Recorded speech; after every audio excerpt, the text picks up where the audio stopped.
Good evening, everyone, and welcome to the Together Talks. My name is Alan Miller. I'm co-founder of the Together Declaration, and it's really exciting to have you all here tonight for this really crucial debate, the fourth in the series that we've been running over the last month. This one, of course, is on digital ID and central bank digital currencies. Is it a threat to our freedoms and rights, or are there opportunities within it?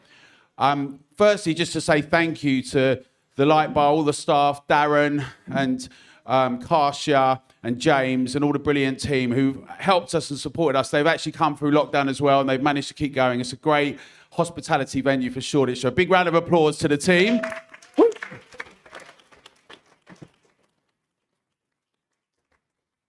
And we know we were welcoming everyone to the live stream, and we're going around the UK and internationally. And a big shout out to some of the people that are doing it in venues around the country, like Dan Davis in New Brighton and the Rock Point Leisure, one of our ambassadors.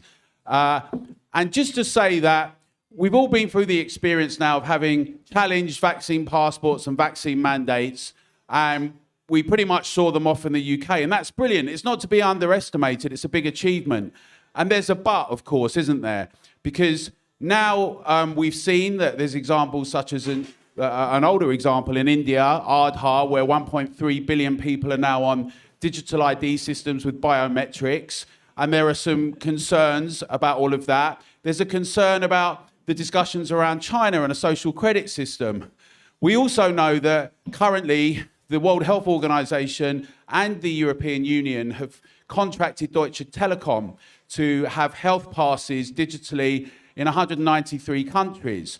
And we know as well that President Joe Biden has said we need to have a digital dollar, or certainly look into it, or a Fed coin. And the whole question of central bank digital currencies, what does that mean?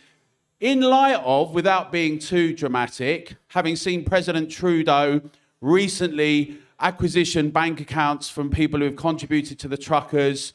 We know that whilst people often talk about President Putin and takedowns on social media, we also know that in the UK and elsewhere, Russians and others are having their bank accounts seized and assets stripped. And the whole question becomes, there's digital ID, and to what extent can that be of benefit as technology? But then there's also about who's doing what and how much do we have a say in all of that? Where's our kind of paramount democratic rights and our freedoms within that discussion? The UK government has announced that via the DCMS, they're going to have a system of digital ID that's coming in, which is going to mean that for going to rent a property or going to work, you have to show it. They say it's not going to be compulsory, but then again, you could use it for certain things, like if people aren't 18 to drink and that kind of thing. And all of a sudden you think to yourself, well, it's not a big stretch, is it? If perhaps people aren't doing the things they're meant to be doing, then perhaps other things are done. Or is that being too overly dramatic? Well, we're going to get right into it this evening, and we've got a fantastic panel with us. I'm very pleased to say that it's really, really great to have such a great panel. And the way it's going to work is the panel are all going to speak for a bit, and I'm going to ask them a couple of questions. I'm going to come out to you guys, and you'll all be able to ask questions and make statements if you want. And so we have a kind of discussion and really drill down on some of this stuff. There's a lot of questions about central bank digital currencies. Some of it's confusing. There's cryptocurrency. What does it all mean? And how does it all relate? And really, this is in the spirit of trying to understand things and get clear. And when we don't understand certain things, be honest and say, look, let's discuss it and see what potential risks are there, but also what benefits could be there and what we might do about it. And also to remind ourselves that we've done a great job in holding the elected representatives to account, and that we still want to do that. We want to exercise our voices. And that's part of the mission of Together as we move forward. And I'll talk a bit more about that later on. But without further ado, I'm going to introduce the panel. I was going to say lots of things about all of them, but really what I want to do is get into the conversation. So I'm going to say very few things, right? Because I think you know most of them anyway. So firstly is Maajid Nawaz, who many of you will be familiar. For many years, he was on LBC. He's also an author. He's a co-founder and first chairman of Quilam, and is regularly on various media platforms like Joe Rogan, and he's got his Substack. And he's been very vocal about both digital ID and CBDCs. I'll ask you to give her a round of applause at the end, so it's easier. So, Maajid, we're very pleased you're here. Next to Maajid is Laura Dodsworth.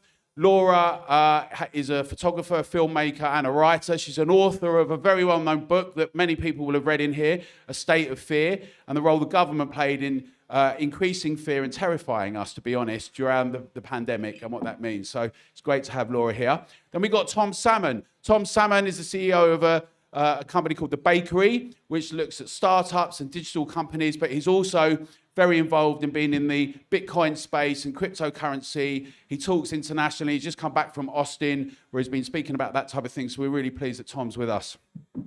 Next to Tom is Jeffery Peel. And Jeffery has had a very interesting career where he's actually advised governments and companies, startups, tech companies in the fintech space, and has also organised events and been very vocal in discussions over the last 2 years. So thank you for joining us, Jeffery. And on the end, we've got James Heartfield, who's a lecturer and an author. He's written many books. He's been a campaigner against militarism and lectured widely on urbanism and regeneration and a range of different things, and has written profusely. I can't quite keep up with all the books you've written, to be honest. So we're going to get into it, and then we'll ask a few questions, and then I'll come out to you guys. And please, no heckling and everything. You will get a chance to speak, no matter how furious you might get. Maajid, over to you, please. Thank you, Alan.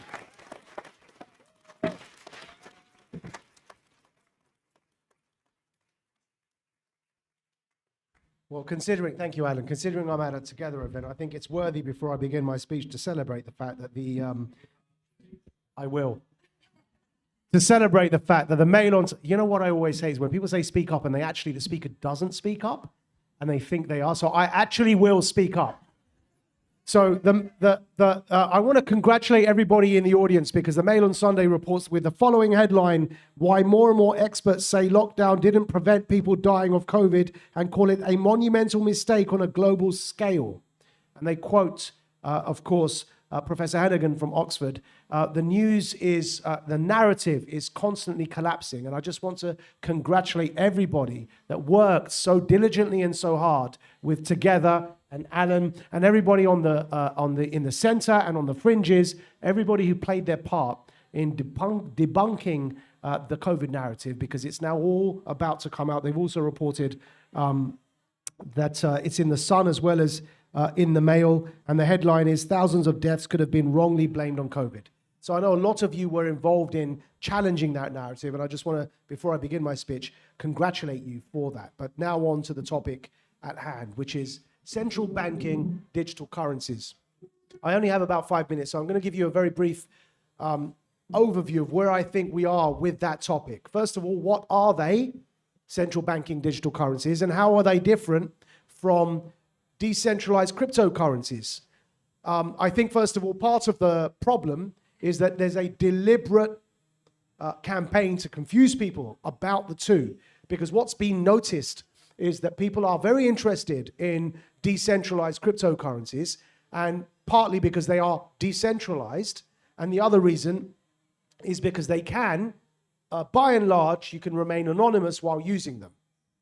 And those 2 points mean that nobody controls them and nobody knows who you are while engaging in them. And that's pretty much like a banknote, right? So if you spend £5, £10, that's all you can afford, fair enough, and you spend that somewhere, nobody knows who you are when you give them that cash, and they don't ask for your ID when you exchange that cash. That's how we are used to trading with people. We don't reveal our identity when exchanging something that is a means of exchange unless we're purchasing something that requires proof of age, such as alcohol. And then you can understand why alcohol requires proof of age.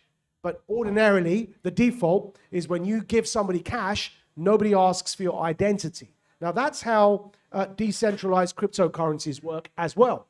You can remain, of course, as with cash, you could find someone's DNA on a banknote. With cryptocurrencies, you could eventually work out who owns this self-custodial wallet that has some numbers representing its name. By doing some clever detective work, you could eventually work out via transactions and tracing them, oh, I think this person owns this crypto wallet who spent that amount of Bitcoin. But it requires work. It's not something you declare immediately. So that's what the benefits are of decentralized cryptocurrencies, and I say such as Bitcoin, it's not the only one, so I'll say such as Bitcoin, or for example, Bitcoin for the entire conversation. And that means that these decentralized cryptocurrencies can replace cash. Now, somebody might say, but they have no intrinsic value. That's correct, nor does cash. Since 1971, under President Nixon, when they decoupled the dollar from the gold, from pegging the dollar to gold, which was up until from Bretton Woods after World War II, up until 1971 was the standard, that the dollar was pegged to the gold. In 1971, President Nixon decoupled the dollar from gold. Now, what that meant was that the dollar itself is worth nothing apart from what the government guarantees to give you in exchange for you giving them a dollar. So the construct of the fact that the dollar and therefore the world's currencies have value is psychological.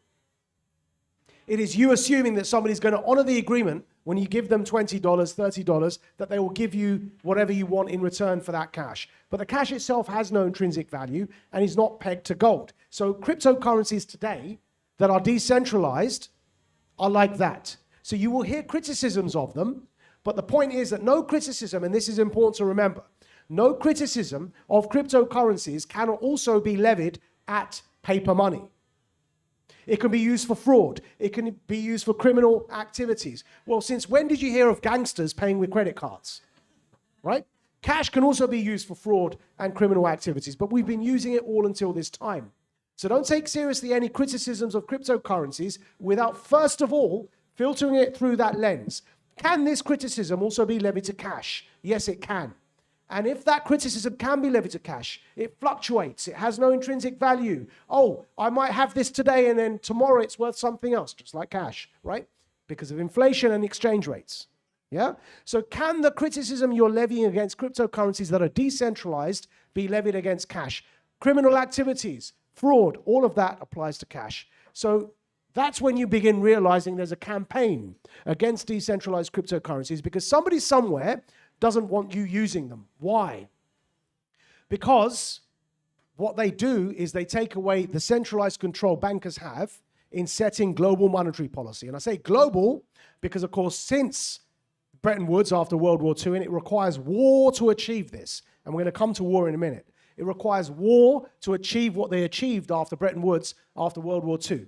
The agreement in Massachusetts, in Bretton Woods, which is a town, was that the world's currencies will be pegged to the dollar. And you can only do that if you're the victor in war, right? And the dollar that was assured to people will be pegged to gold. It took Nixon to detach it from gold so that the dollar was pegged to nothing. Now, I won't elaborate because just watch Wizard of Oz and you'll understand the rest. Follow that golden brick road and see the wizard behind the curtain.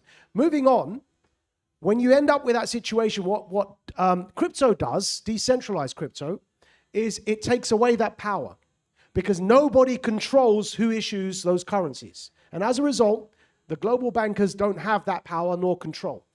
And this is where central banking digital currencies come in. Because central banking digital currencies sell themselves as a cryptocurrency, hence capitalizing on the demand that exists out there for decentralized crypto because everything I've just said.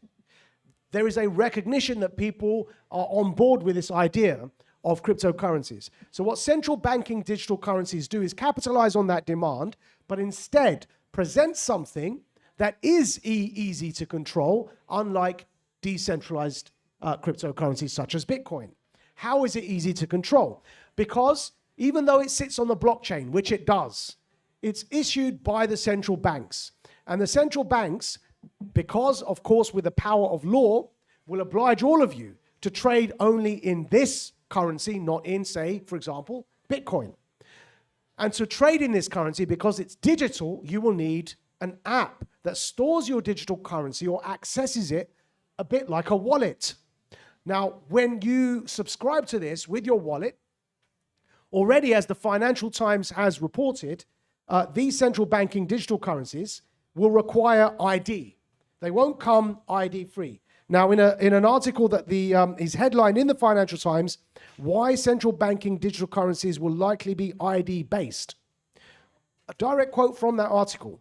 What CBDC research and experimentation appears to be showing is that it will be nigh on impossible to issue such currencies outside of a comprehensive national digital ID management system. That's in the Financial Times. That's a direct quote from the article. There's loads of other quotes. I won't read them. Now, why I mention that is because think back to when Tony Blair was insisting once again, second time since the Iraq War, yet another emergency. Iraq War emergency, COVID emergency. Tony Blair comes along and says, this is an emergency. We need national digital ID. By the time all of us realized that the vaccine passports that people wanted to implement for every venue, such as this venue, would not stop transmission nor infection of COVID, and yet the narrative was to continue implementing vaccine passports, the question is why? And the answer is because to maintain that control, central banking digital currencies need checkpoints so that you can verify your ID before you do absolutely anything. And that's how you maintain control and fend off the danger that decentralized Bitcoin and other such currencies present, which is why they kept on insisting on maintaining those vaccine passports. So now you've got this CBDC that requires ID. So what's the big problem, Maajid? What's wrong with that? Think about it.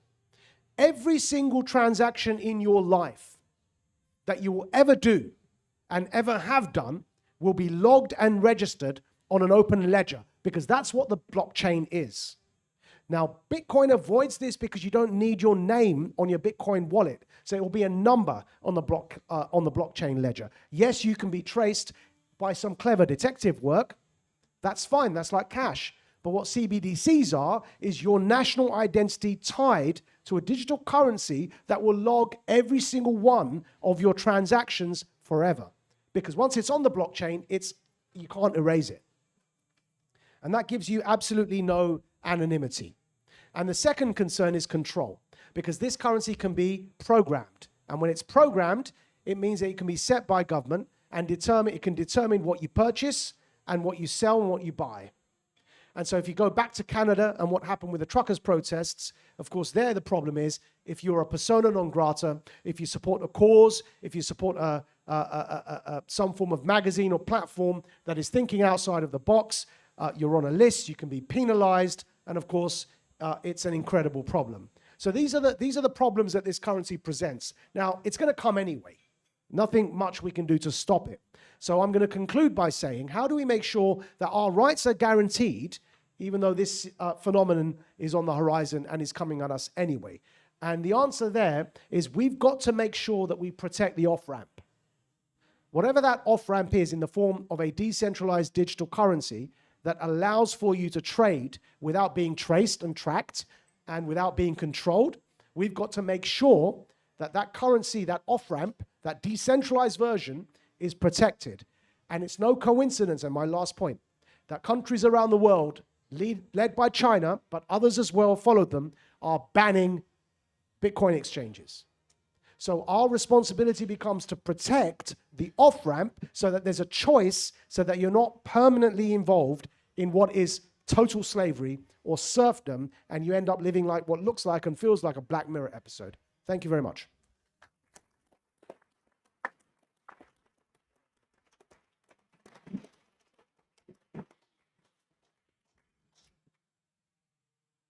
So, can you hear me okay? Is that on? Yeah. The UK government says in its national data strategy that it sees data and data use as opportunities to be embraced rather than threats against which we should be guarded. I think the problem that we all in this room have right now is that coming straight out of COVID and the UK government's management of the pandemic, that many people feel red-pilled by the government and the media. Goalposts were moved, promises were broken, threats were exaggerated, fears were amplified, and interventions were oversold. But while retaining critical thinking, we have to be really careful that we don't sink into defeatist and overly pessimistic, negative thinking. We've got to remember that new technology does actually bring new opportunities, advantages and disadvantages, opportunities and threats. Be realistic that technology does evolve, it is coming, and it can serve us. So the National Data Strategy's ministerial foreword sets out that data as a resource is limited by barriers to access. This is one area where we might want to look very carefully at what access to our data means, and want to be included as stakeholders in what responsible access to data looks like. Some of what the government sees as an opportunity can also be a threat. So, for instance, they talk about data-driven medical discoveries. Now, that can undoubtedly have a benefit for our health.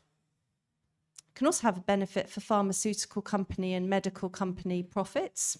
And it could also be a threat in terms of compromised privacy of medical data.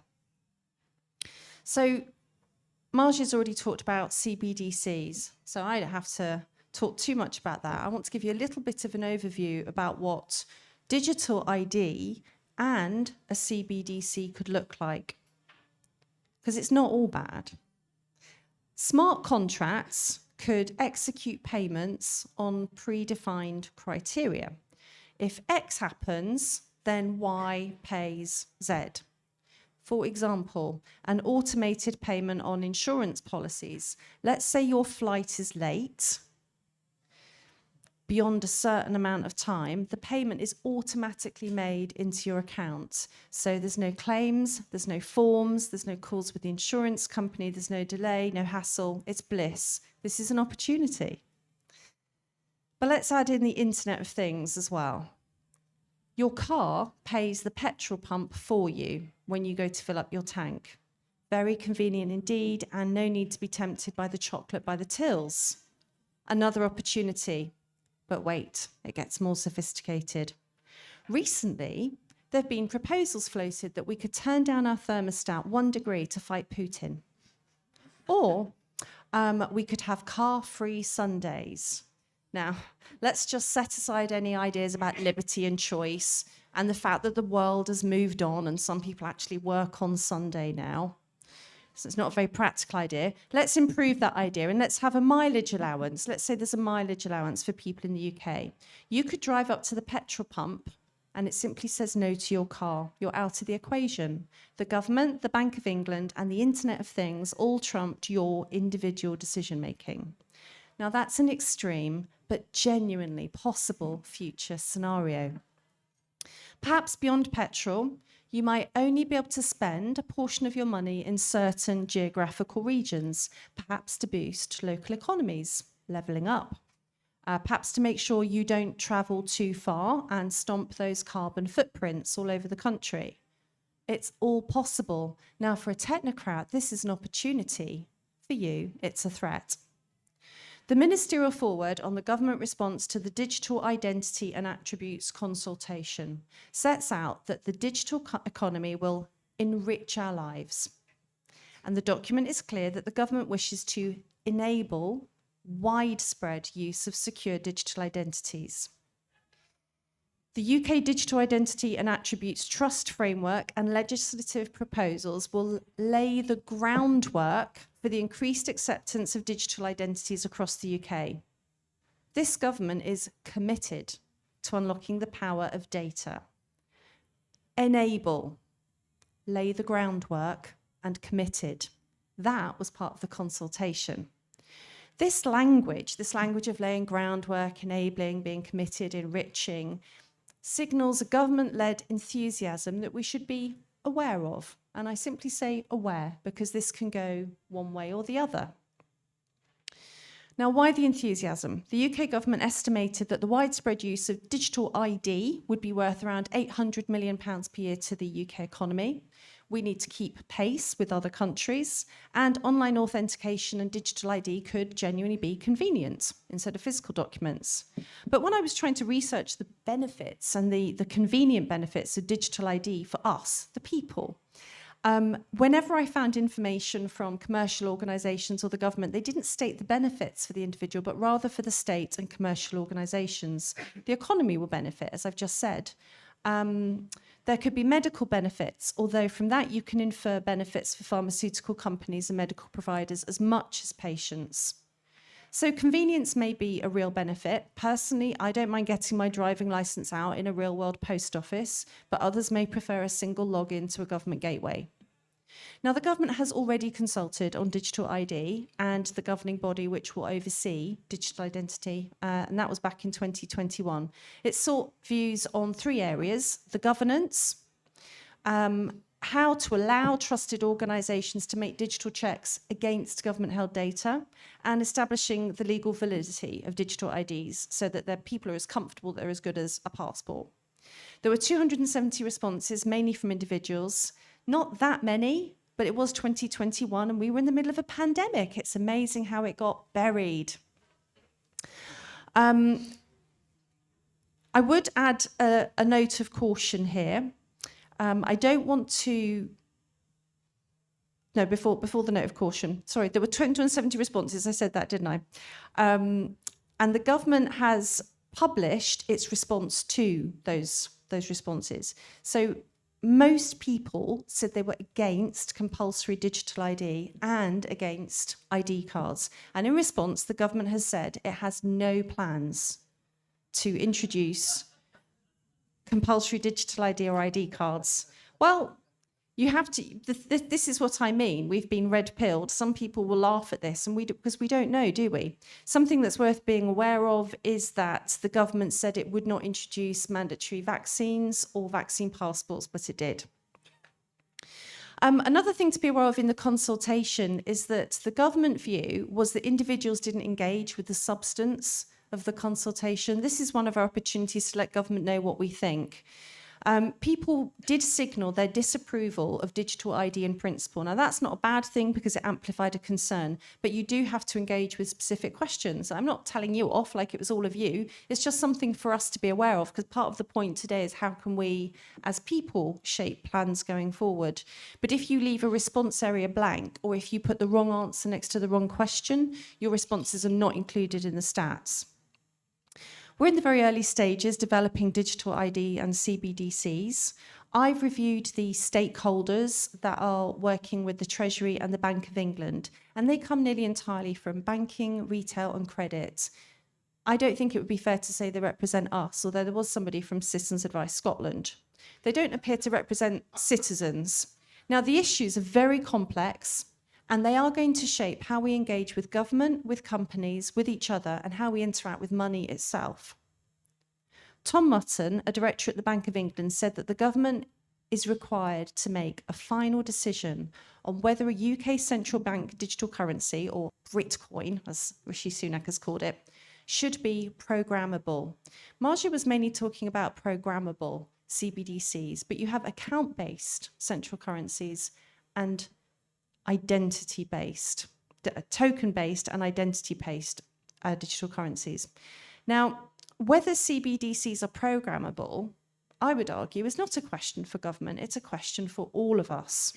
Do we want to reserve the right to hold currency and make peer-to-peer payments directly without third-party involvement or approval? Should CBDCs be programmable and identity-based, or should they be token-based? How do we feel about our data of various types being accessed? Should digital ID be blockchain-based, self-sovereign ID? Should it be nationally or commercially developed? Which government department or agency should have responsibility for the governance? How does it benefit us? I have a lot more questions than answers because I'm only at the beginning of a journey of understanding. And I think it's essential that meetings like this happen so that we shape the direction of the policy from the bottom up. As Benjamin Franklin said, an investment in knowledge pays the best interest.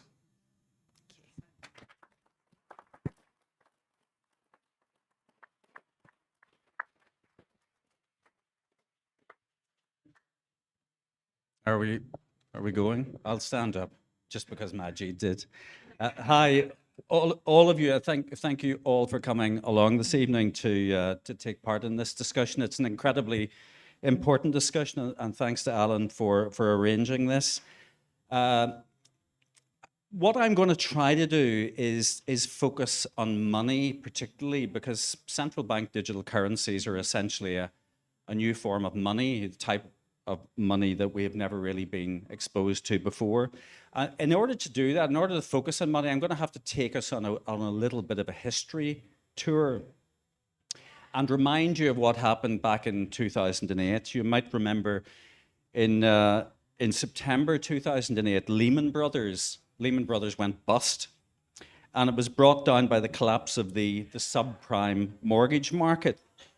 And Lehman Brothers, in common with quite a few other financial trading houses in the United States, was brought down by the fact that it was trading assets that were massively overinflated in terms of their value and whose risk characteristics were essentially misinformation masquerading as financial analysis. You might remember that the credit rating agencies were all rating subprime mortgages as AAA plus. So with this wonderful risk assessment being undertaken by fraudulent financial analysis organizations, everybody put their money in.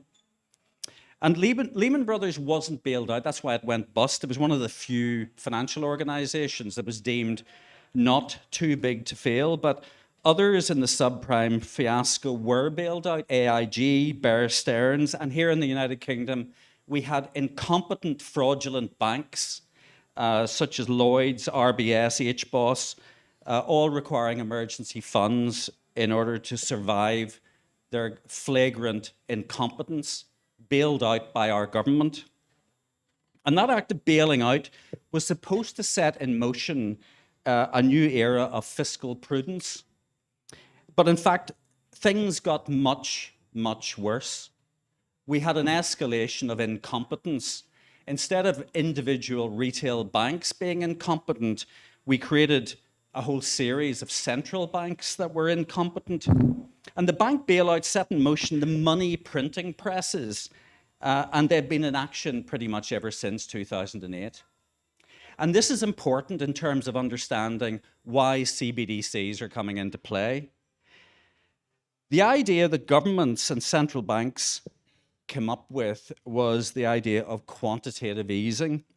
And simply put, that is the process by which treasuries and central banks create new reserves that can be used to buy assets.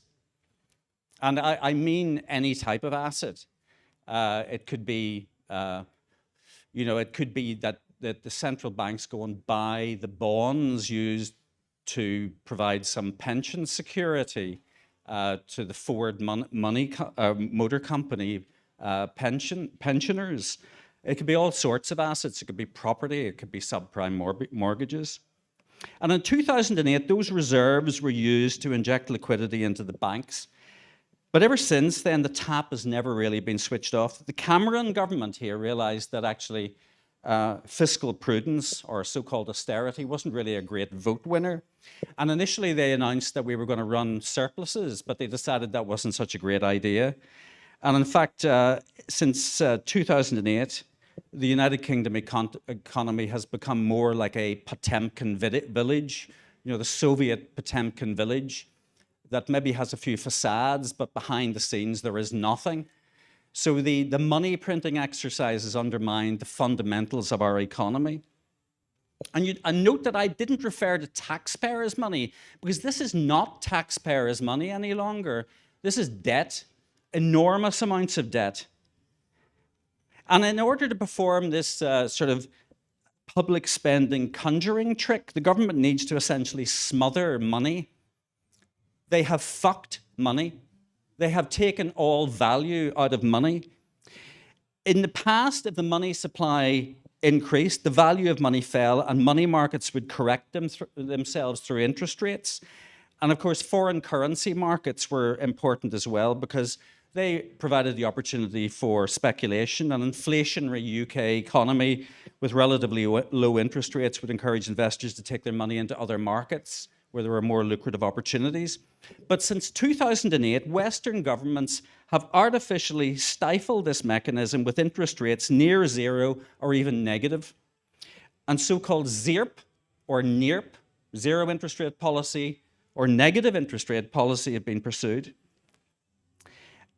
In late 2019, however, just to continue the history lesson, the market threw a collective spanner in the works. There's a critical date, August the 14th, 2019. The Dow Jones Industrial Average tanked 800 points, more than 3% of the entire value of the Dow, the fourth biggest drop of all time. And many of the US banks saw their values drop like stones. JP Morgan alone fell by 4.2%, Citigroup by 5%. And the markets were spooked to the core. In fact, the markets were looking into the abyss. And just a few days later, in fact, it was August the 22nd, the Fed held its economic policy symposium in Jackson Hole, Wyoming, well named. Rumor has it that BlackRock, the investment management company, presented a paper at that conference that argued that in order to prevent the descent into the abyss, the Fed needed to do something that it had never considered before. It needed to start going direct. Instead of merely working with intermediaries like banks, it would have to actually print fresh money and invest that money direct into corporations, essentially organizations that were zombie companies producing no fundamental returns, no profitability. And it was an audacious pump priming exercise. The suggestion was that big corporates, pension firms, and even hedge funds could essentially dump their holdings of junk government bonds that were producing absolutely no returns and producing awful yields, and instead could be offered a means of getting liquidity directly into their bank accounts. And just think about that. That was essentially the government turning the cogs of the printing presses and taking that money, freshly created vaporware money, and stuffing it into the bank accounts of the large corporates. Nothing like this had ever been done before. And that is why we have been seeing a mushrooming in value of equities. So these organizations that were maybe holding negative interest rate government bonds were suddenly given billions and billions of dollars of liquidity to go and buy Tesla or Apple stock. And that's why you might be bemused by the fact that during over the last number of years, the last decade and a half or so since the 2008 crash, that equities have been going up and up and up.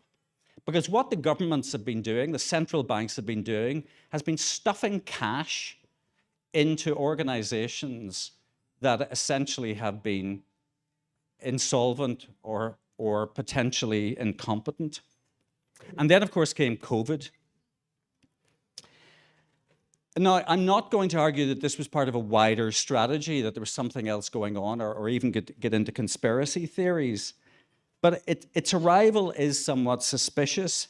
In the UK alone, the direct costs in terms of increased public debt has been about £500 billion in terms of servicing the COVID debacle. And that's just the cost of public spending. This doesn't take account of the vast losses incurred by businesses and sole traders across the country that were crushed by lockdown, often sustained by increased debt or awful distressed company schemes introduced by the government, such as Future Fund. Future Fund is a disgrace. It was a way of raping and sodomizing businesses that were on their knees. And it was introduced by Rishi Sunak. Our public debt now totals more than our entire gross domestic product, and we have created government dependency, the like of which Jeremy Corbyn never dared suggesting.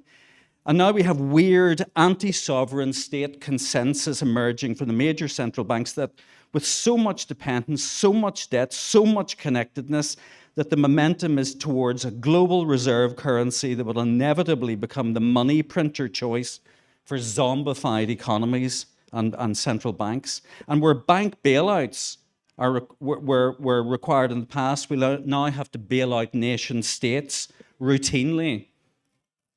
And the process of reserve creation will be handled by the BIS, the Bank for International Settlements.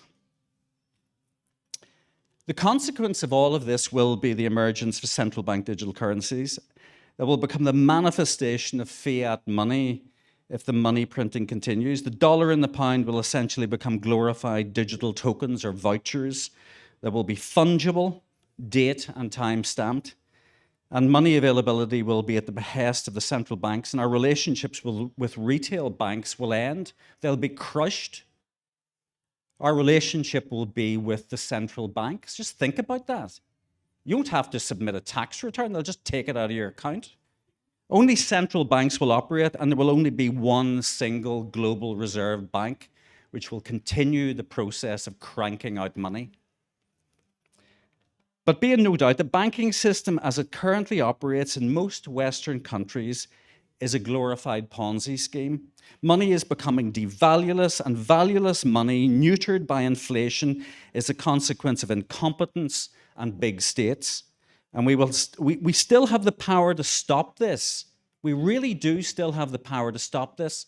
We stopped vaccine passports, we stopped the mandates, and we can stop this, but be aware because of gross government incompetence and the gross incompetence of central banks, we are about to go into an era where everything is going to be recalibrated, and it's really not going to be very pleasant. But hopefully this evening we can come up with some solutions. Thank you very much.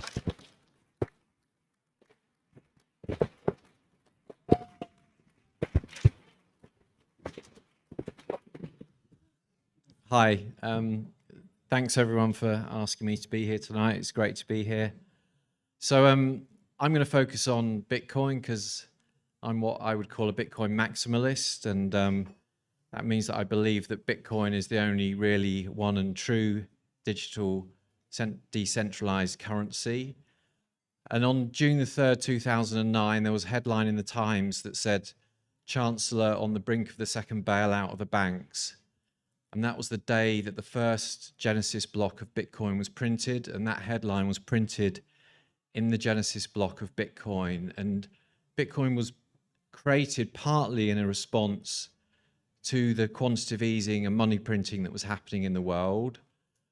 But it also solved a fundamental problem that hadn't been solved before. Many people had tried to create their own digital currencies, but they had all had some degree of centralization before.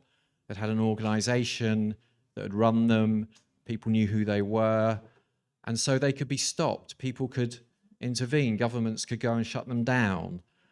And what happened with Bitcoin was an anonymous person, group of people called Satoshi Nakamoto came up with a methodology to create true decentralization and solved a problem that was called the Byzantine generals problem, which enabled a group of computers to agree on consensus of transactions without any one central person being the authority for that.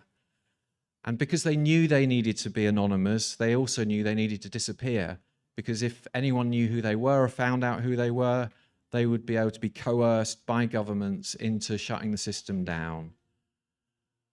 And the fundamental properties of Bitcoin, when you get involved with it, are quite amazing. A, it's decentralized.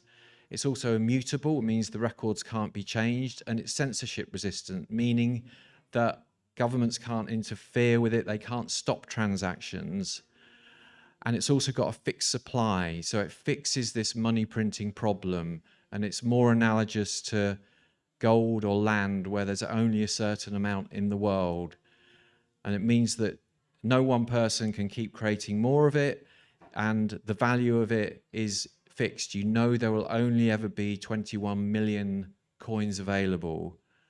And when I first found out about Bitcoin, I just thought it was some interesting digital token. I didn't really understand the properties. I didn't really understand how important some of these things were, and I heard these terms, about fixed supply, and I understood that because of the money printing that had been happening in the world. But things like censorship resistance and immutability, I thought, well, countries, maybe if you live in Venezuela, that might be a really important thing. But, here in the West, we live in a democracy, and governments aren't going to intervene in that way. But over the years, I've seen more and more cases where this is really important. I went to India on a trip in 2016, and I got on the plane thinking I was going to change money when I arrived in India. And as I got off the plane, it turned out they'd demonetized all the banknotes. There were no banknotes that were legal tender anymore, and they'd done it at midnight, and suddenly there wasn't any money. They hadn't issued any new notes, so people didn't have any money, and they were doing this to get rid of all the black market economy money that people had, that they'd stored under their bed and everything.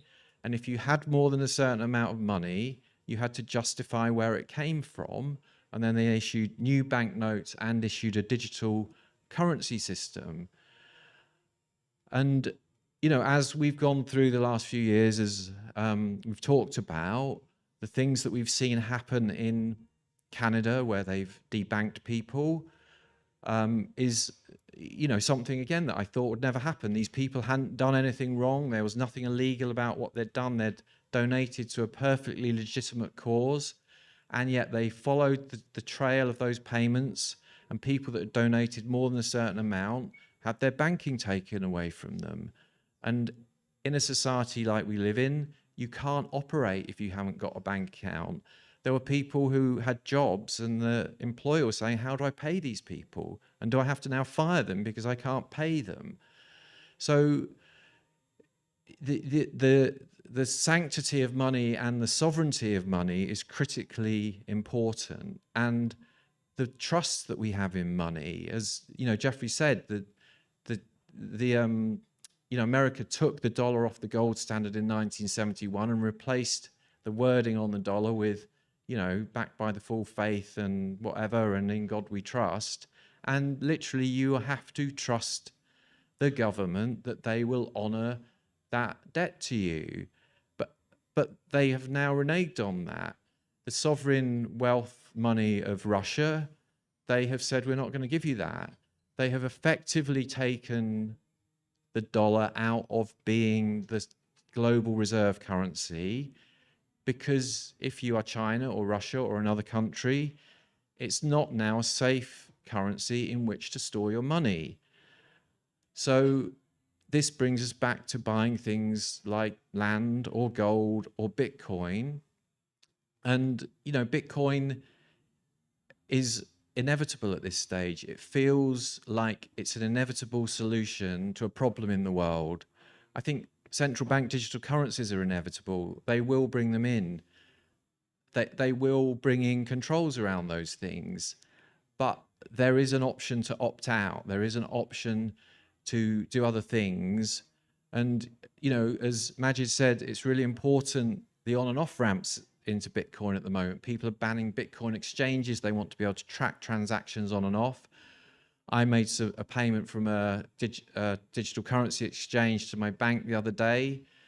You know, a reasonable sum of money, but I had a phone call from the bank and I spent an hour and a half on the phone to them explaining what this money was that had come from a digital exchange. They wanted to know what this Bitcoin was, where I'd got it from, how much other Bitcoin did I own. And I had to say to them, it's none of your business. You know, it's legitimate money, but they are tracking all this stuff at the moment. And if they're doing that currently, once they bring in digital IDs and central bank digital currencies, they will start using that in more and more controlling ways. And things that have happened in the last few years, you know, Laura's book about the use of fear around COVID, it feels that they've been pushing us as people to test the boundaries of where they can take us. They've pushed us with vaccine passports, and then they've pulled back again. But then they'll bring something that will feel softer, and it won't be as bad as that, but then they'll gradually increase the controls around it. And these things are incredibly powerful. Digital gives the ability to control everything that you do. You can be tracked currently wherever you are on your phone. NSA, GCHQ, whoever can do all of that anyway. Social media tracks all those things. And even if you own a Tesla car, they can switch it off at will. They can lock you out of it. And once it becomes fully self-driving, it can drive away from you and take it somewhere else. Yeah, it could lock you in and kidnap you. Yeah, literally. So digital is amazing. And there are obviously fantastic benefits of it. It's transformed our lives to an amazing extent. But the utopian dream that the web brought when we all talked about cyberspace and this new world and the new companies of Facebook and social media that were the darlings of that world and everyone wanted to work there, have now become seen as evil. They exploit our data and privacy. We have no access or control over it. If they wanted to build central bank digital currencies and digital IDs in the right way and used proper decentralized technology, they could do it in a way that gave us control over our data and the ability to permission it out as we saw fit and to take it back and let who we want use it. But they won't build it like that. There's no relationship towards central bank digital currencies and decentralized digital currencies. The fact that they might say it's on a blockchain is irrelevant. It's just a ledger. It's just a database. Someone has a key to that. They can do whatever they want with it. We are entering a slightly scary time, I think, in that regard. And I think that Bitcoin gives people the ability to become a sovereign individual. You can take control of your finances, your money. It's something that you can pick up and leave the country with. You can't leave the country with a bag with $10 million worth of gold in. You can't leave the country with $10 million of cash. It's not long before they'll get rid of cash. You can pick up Bitcoin and take it anywhere. You just have to remember a phrase in your head if you want. No one can stop you from doing that. You can go, you can access it, you can send money anywhere in the world at any time to anyone. And Bitcoin is effectively freedom money, and it's massively important.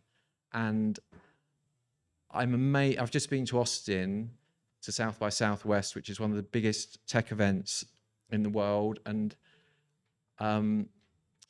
I was amazed actually by the lack of the content in that whole festival and the lack of interest. I think this is a critically important thing. I think young people should be up in arms about what's going on. I think that where we are is a critical point, and we need to do whatever we can to stop some of these things that are happening. Thank you.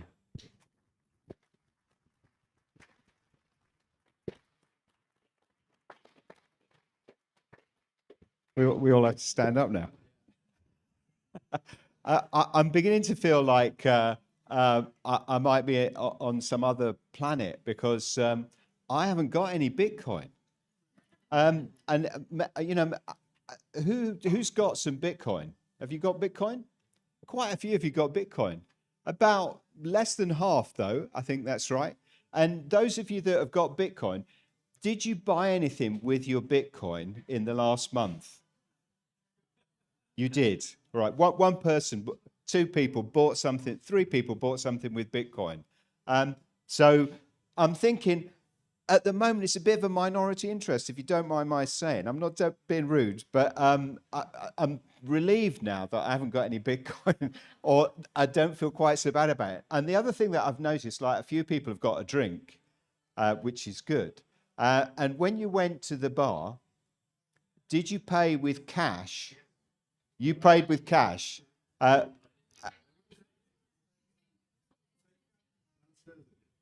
Downstairs. If you need to pay with cash, go downstairs.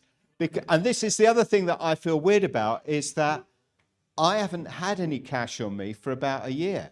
And I feel really bad because when you meet people that are on the street and want money, there's nothing you can do, you know? And, you know, so when I was young, I used to say, you know, get lost, it's my money. Now I'm a bit older, I think, yeah, have some money. And now I can't because I haven't got any money on me, because I haven't used any money for a year, really. I mean, I've just used plastic, I think. And these are the numbers, is that nobody uses cash. It's just virtually dead. The transactions in cash are minimal, all plastic. It's all plastic. I mean, you pay with your credit card. You pay for pretty much everything with your credit card. Occasionally you buy something with some actual paper currency or some coins, but it's very exceptional kind of an activity. We're already there. I want to say we're already there. Electronic money is here. It's been here for decades, and since about 2015, it's more than half of all transactions. So, I want to say this because I want to say to you, to my fellow panelists, that maybe sometimes we've been a little bit paranoid. I don't believe that plastic money is the death of sovereignty or individuality.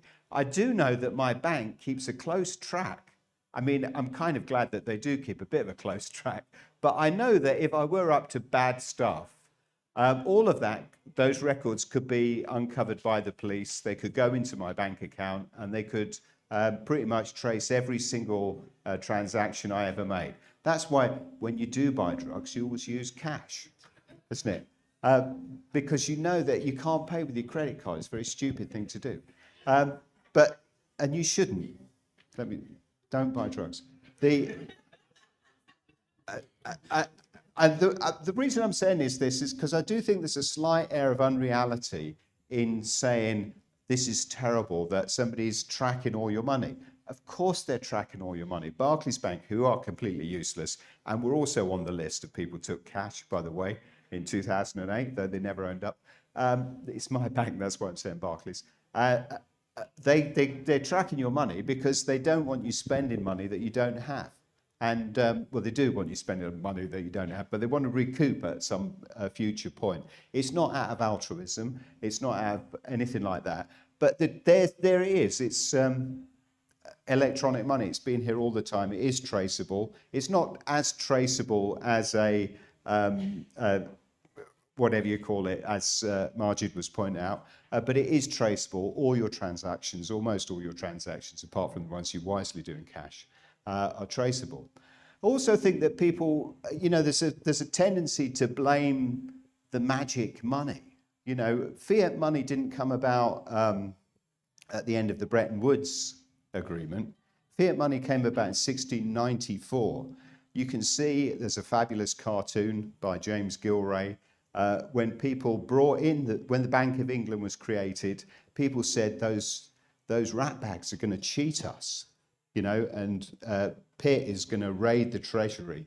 And he did. I want to say the reason they made the Bank of England was to rob the treasury. About 40% of the economy was dedicated to various wars all over the place.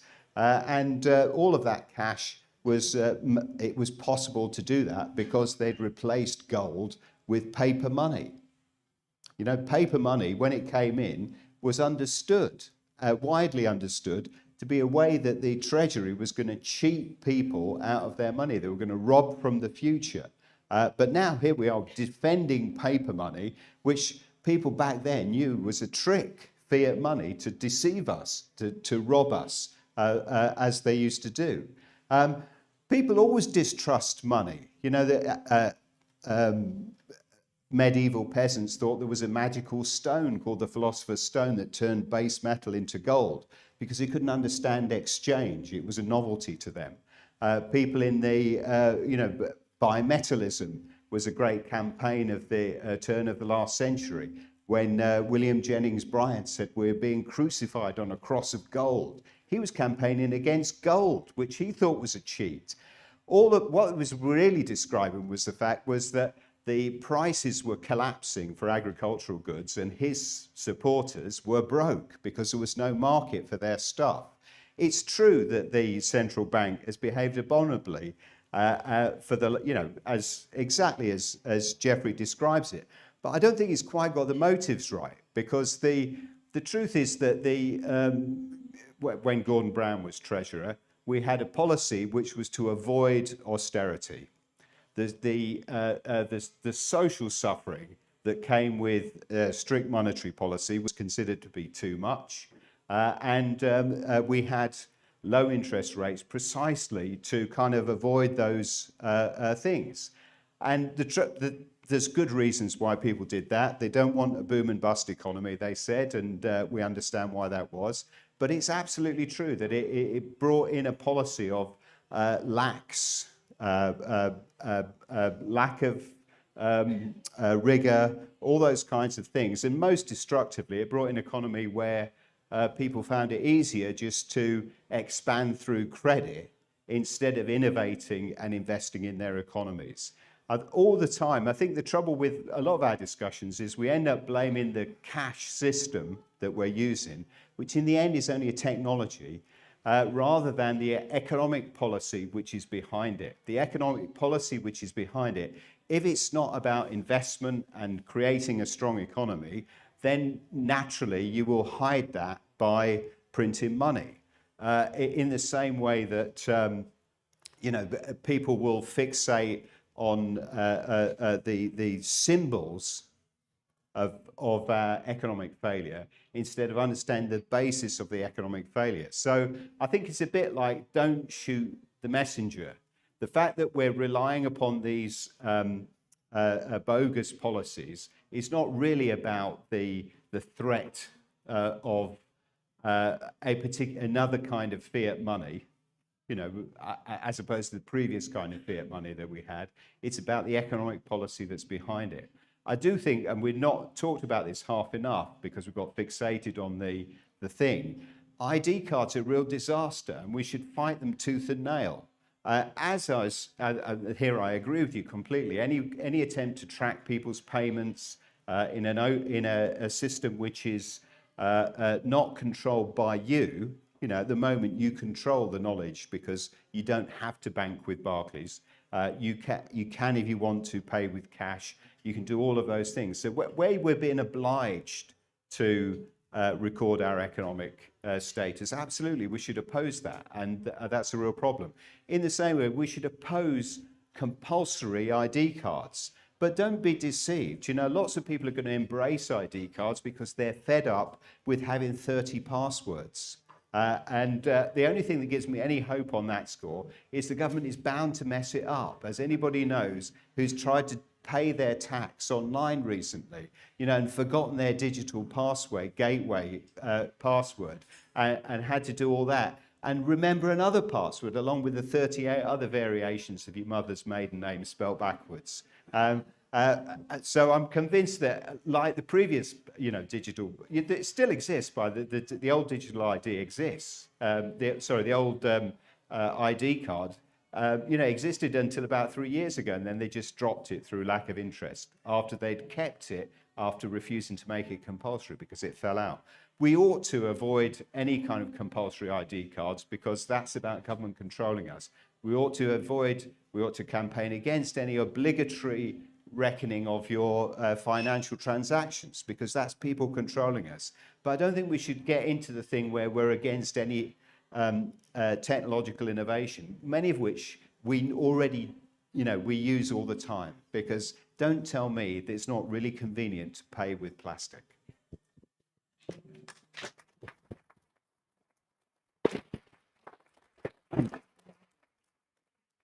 So I want to drill down on a couple of things because I'm very confused about all of this, and I do think that there is. Just to take up James' point at the end, we used to have really massive discussions. There were political clashes between Keynesianism or monetarist policy. If you remember Margaret Thatcher and maybe the Labour Party, the whole idea that you could organise resources in a certain way and you could invest or hold back, and the state should do more, it should do less, and the question of the free market, how much intervention the state should have or not, and everything. And it does seem that some of these discussions that we're all having, because of what's happened, particularly in the last couple of years, but also because there's a sense of distrust and fear, I think, generally, becomes a bit like, well, it's all going to be like this and it's all going to go in that way and it's going to be a disaster and it's all out of control. Whereas surely there could be attempts to have robust investment and a kind of plan about creative, dynamic investment in infrastructure, biotech, new things that would stop the zombie companies, stop just like that attempt to invest, plug loads of money in places and create and produce things and value, right? But at the same time, I throw it back to you, James, as well, this question. But the problem is what you're saying is going to be redundant pretty soon, isn't it? Because you can say we should campaign against having these digital IDs, but if by effect you can't actually transact and do anything without being on them, and you're not going to have cash very soon, and you're just going to be, then how practical is it as just a thing to say, well, we'll campaign against them, but if everything's headed in that direction, and what can be done? So each of you, Maajid first, and then the rest of your thoughts on it, please. So, is that working? Yeah. So there are just a few points of tone's the wrong word, and not substance. There are a few points of, let's just say taste, that I disagree with what James said. Maybe taste. And it's because it was full of a few straw men. I didn't hear anybody on this panel say that CBDCs are not coming. I actually heard the opposite. I heard every single speaker acknowledge that they are coming, until James then said that the speakers were talking as if they're coming and they shouldn't. So just on that note, I heard everybody actually acknowledge, including Tom, the Bitcoin maximalist, and good to meet you, Tom. I heard everybody acknowledge that they are coming. So in answer to Alan's question, and then I'll stop correcting people, I'd say focus on three things, because they're coming anyway, right? And by the way, James, they can't come without digital ID. The two things are connected intrinsically. You can't have CBDCs without digital IDs. So they're coming anyway, and digital IDs they're going to attempt to implement them. So there are three things we need to focus on to preserve what? Not to be Luddites. Nobody is encouraging anyone to be a Luddite or reject technology. So please, let's not straw man the argument. We all embrace technology. We all have smartphones. We all use laptops.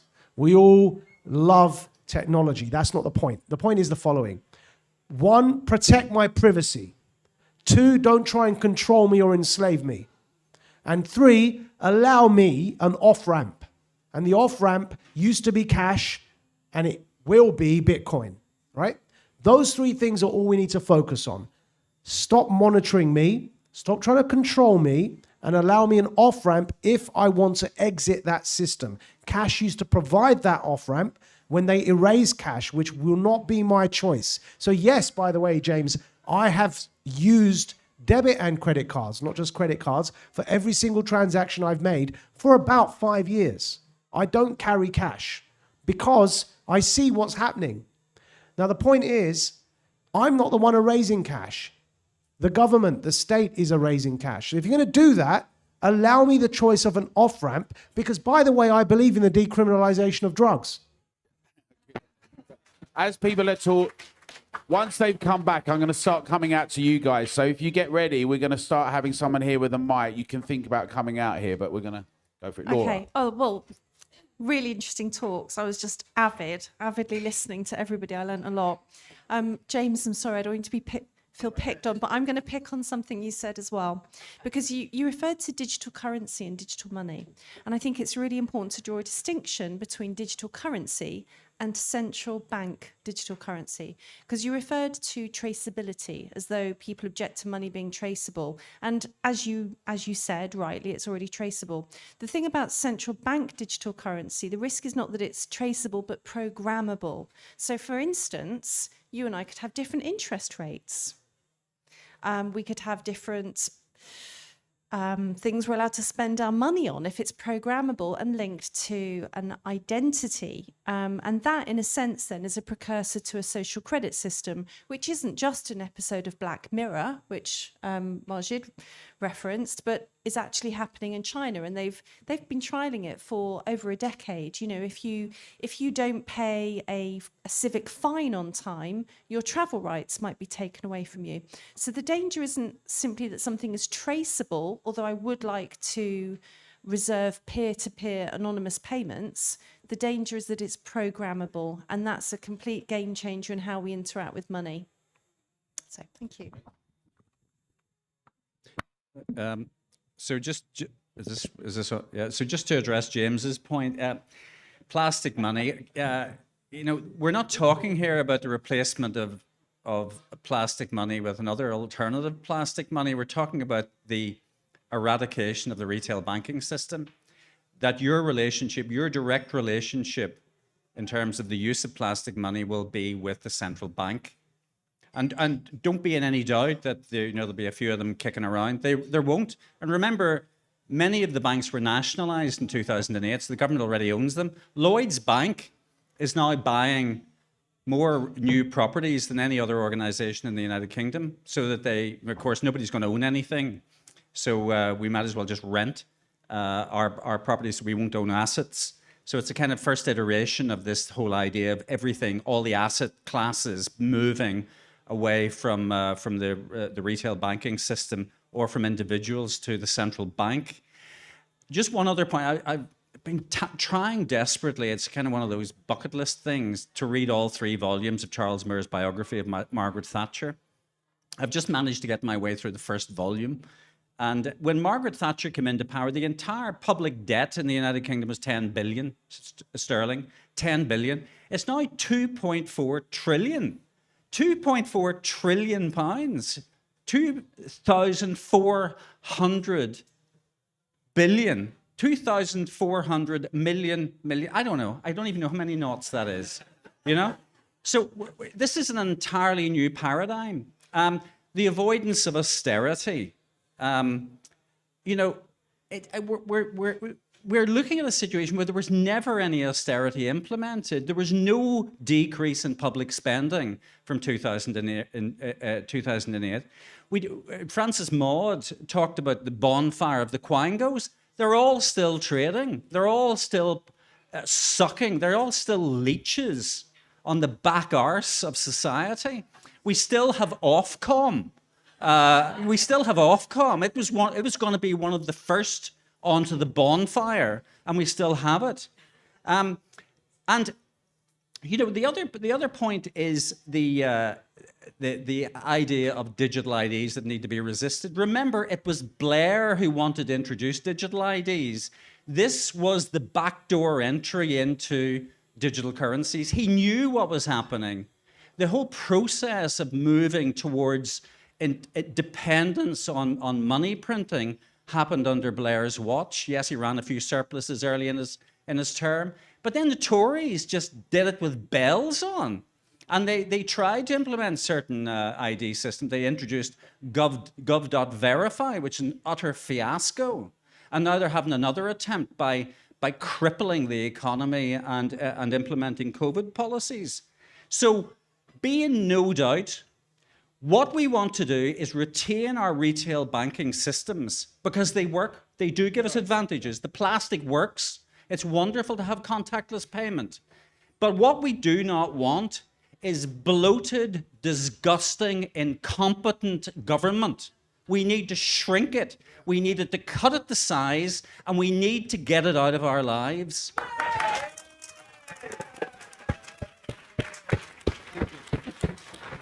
And when you, Tom, when you come back, not to answer Jeffrey's point, but when you come back on that, can you just clarify a little bit what the objection would be to a pared down? Is there a complete objection to any central banking, any control of fiduciary systems? Why should cryptocurrency just be free and roaming and not come under any of the auspices that other transactions do, even in a domestic sovereign state where we could hold our leaders to account? Is it that there's just no trust in them, or what is the reason? Surely they should be able to control fiduciary or not. Just to explain a little bit, if you would, on that, if you can. I mean, obviously, I think it's super important that, there are laws and that things are enforced. There are things that, you don't want people to do, and the sanctioning of Russia, depending on your viewpoint, and, some of those things I think are completely legitimate. I think that we are moving into a world, though, as presented by the World Economic Forum, of, you will own nothing and be happy. And central bank digital currencies and digital IDs lead on to things like universal basic income. And the idea that, you will not have control over your money, you will have an allowance of money, and it will be trackable and traceable, and you might not own your home because BlackRock are going to buy them all. You won't own your car because you'll rent it. Apple are bringing out a subscription model for phones, so you won't own your phone anymore. And there are obviously benefits of that, but within the crypto world, there is a belief that these things are completely anonymous and private, and there are a few tokens that have privacy built in, but they're not completely private. They are trackable to some degree, and you can identify wallets, and you can mark those wallets as suspect. There was a couple recently that stole a lot of Bitcoin from an exchange several years ago, and they left it there. And then they tried to cash it out. And as soon as they cashed it out, they got arrested. So it's not completely anonymous, it's pseudonymous. It is policeable to some degree, but it isn't controllable in the way that money, normal fiat money is. And fiat money has brought down many an empire. The Roman Empire was brought down because they started to take the gold out of the coins, and they couldn't pay the Roman soldiers, and they wouldn't accept the coins. And there's a saying, a law called Gresham's law, that good money drives out bad. And fiat money has become bad. They've inflated the supply of it by 40% in the last 2 years. That means the money in your pocket is worth 40% less than it was before. And they're saying inflation is because of various other things, but until the price of everything has gone up by 40% and corrected to the new supply of money in the system, we won't see the end of inflation. So I think that we're heading in a very odd direction, and it's not long before things like universal basic income come in, and people are put on an allowance, and they don't own things anymore, which feels like a sort of a communist state that we're going to live in. Can I just say, and just to address this, thank you, Tom. Just one of the concerns is that everything's just out of control. And do you think that there are policies that could be done to rectify this? Because my point about interventions and what that could mean, or maybe, as Jeffery said, it's gone too far. Or do you think it's up to ordinary people to insist upon what should happen? Or have you got any thoughts on that? Well, I'm just reading this great book, Jacob Machangama, on free speech, and there's so much brilliant stuff in it. And in the middle of it, he's got this great quote from Judge Learned Hand. Great name apart from anything else. And Learned Hand says, it doesn't, in the end, it's not the law, it's the culture. And he was talking about the fact that they'd done this thing in America where they brought in a Bill of Rights that enshrined the right to free speech. Never happened in any country in the world. And Jacob Machangama's writing the book, and he says, and 15 years later, they brought in a Sedition Act, which banned you from publishing all these things. And nobody even noticed that it was in breach of the thing. And Learned Hand's advice was that it's never the law. You can have a perfect law which would defend you in every respect. But if you don't have the culture of fighting for freedom, then it won't matter. It will disappear the next day the minute, the wind changes direction. And I think this gives me more hope than anything, to be honest, because I think the experience, not just of Together, but everybody that was together doing the thing about vaccine passports, it was the mobilization. I mean, it was the human beings that were committed to the idea that they were not going to do this thing, which really made the difference. And I feel a bit like that about these things, is that absolutely, yes, if there's a proposal of a programmable currency with a differential interest rate, this absolutely must be attacked. I completely agree with Maajid. He's got to have his off-ramp. He's absolutely right. I don't want to see cash disappear. I think it's very important. But I also think that sometimes we're tilting at windmills. Sometimes the target isn't quite where it is. So it's not. I think that the fact that the government has spent this outrageous amount of money, which it is, and it's encroached on all of our lives. That's awful, and is really why we are where we are. And we let this happen because we let our fear overtake us. We let our fear of being exposed, of being unwell, of being out of work, and we took the soft option, and we allowed people to say to us over and over again, we will protect you. You know, we will look after you. So in this way, I'm thinking, yes, something like a social credit system or a UBI. I absolutely agree when you make the point that a universal basic income, if it were ever implemented, would be social control on steroids. And the people that want it don't really seem to see that, which is upsetting. So, but I think that our protection comes not over this or that law, you know, it's not over this or that particular thing. It's that we have a vivid and lively culture of standing up for ourselves and try and rediscover the virtues of personal responsibility and of courage and of fighting for the things that we believe in. And that, I think, is our best guarantee. And you know, so I don't want to go on about it, but yeah, that's the basic. Okay, great.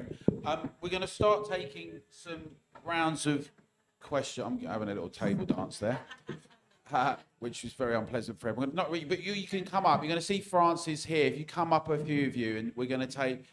Come on up, because we've got to get you on the mic, and it's on the live stream.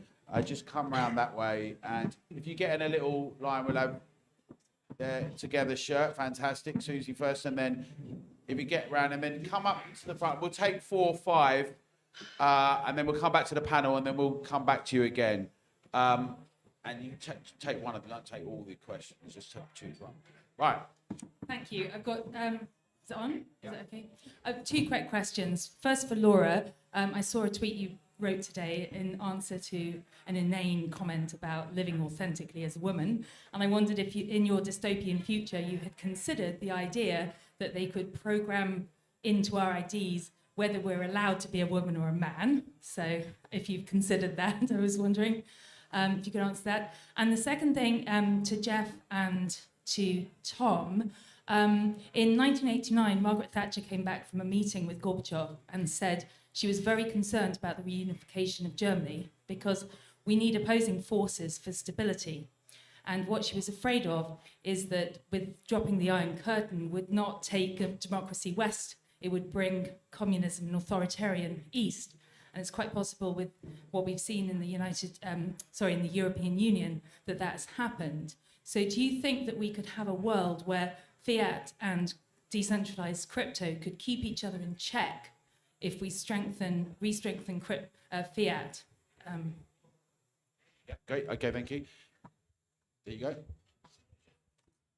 Yeah, Crossley, thanks very much. Very interesting. I would just like to ask the question to the panel that the people that are creating this world that we've been speaking about tonight are going to have to live in it, or are they going to be exempt? What are the panel's thoughts about that?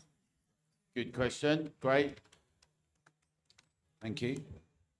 Thanks very much. Lovely to hear you all, and very nice to see Maajid in freedom on Substack. Because you were the last follower I had on LBC, having converted myself from the BBC.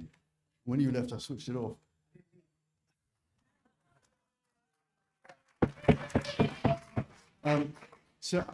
One of the questions that came up was what can we do? What can we do as people? And somebody mentioned, well, we did it with COVID. I can't remember which of you it was. And we sort of have, but I think COVID was a bit easier to get. It was taking an injection that we didn't, sorry, can you hear me? COVID was taking a jab that we didn't want and that we didn't trust. This system is a bit more complex, and it's complex for everybody. So I ask you the question, one of the solutions I might pose is that we start using cash again, and we just don't stop using cash. And we'll take 2 more, and then we'll come back to the panel and come back out again. Thanks. Okay. Right. 2 questions. Firstly, there were a lot of speakers that were saying, well, we managed to fight off vaccine passports, so we can fight this off, except we haven't completely fought off vaccine passports. I live for live music. There have been, well, there's going to be 3 gigs in March at, say, the Islington Assembly Hall. Can't get a ticket for a single one. Missed 2 of them, going to miss another one on Wednesday.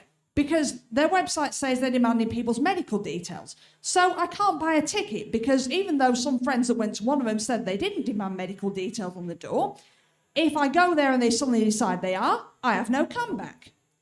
So, firstly then, what can we do to put an end to the technology behind this so that the companies cannot keep demanding people's medical details? Because even if you don't want to go to a gig at the Islington Assembly Hall in the next few months, if the system is still in place, it can be used for God knows what. And then the second thing was, again, about the using cash again thing. Has anybody thought about writing emails to companies offline companies that do not take cash and saying that you're not shopping there because of it? I've done this for a few cafe chains. Some of them, like Starbucks, have gone back to taking cash. Others, like Ole and Steen, are not there yet, as far as I know. And I've pointed out that there is this risk of governments trying to interfere with people's behaviour if they can track what everybody spends their money on. And for things like cafes that sell food that is enjoyable, rather than civil servants' preferred goal of you having lifestyle behaviours that give you a long and miserable life, then that is going to be a serious problem for their business model if they let it come in.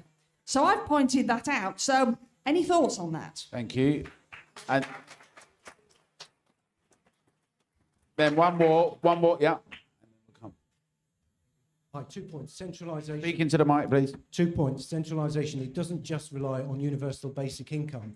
It can be as simple as HMRC reporting who they're paying and what they're paying them. And HMRC will roll over for it. The other thing is the off-ramp. Now, I made the mistake of going into a bank a couple of years ago and saying, hey, I want 20,000 quid out. And they said, what do you want it for? And I said, well, to pay a drug deal.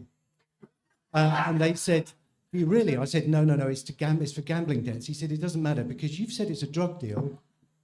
We're now going to put it as an exceptional report. So they then reported to HMRC. They gave me the £20,000 after a little bit of an argument, but you have to give them a reason for it. So if your off-ramp is money, you're going to be challenged over it because the government report it because it goes through the banks. And if your off-ramp is Bitcoin, and I've got a friend who bought a very top-of-the-range Mercedes with Bitcoin, and the first thing that happened was HMRC said, where did the Bitcoin come from? Money doesn't appear, and if they can't trace it, they regard it as black market money, which is money that's appeared through nefarious reasons.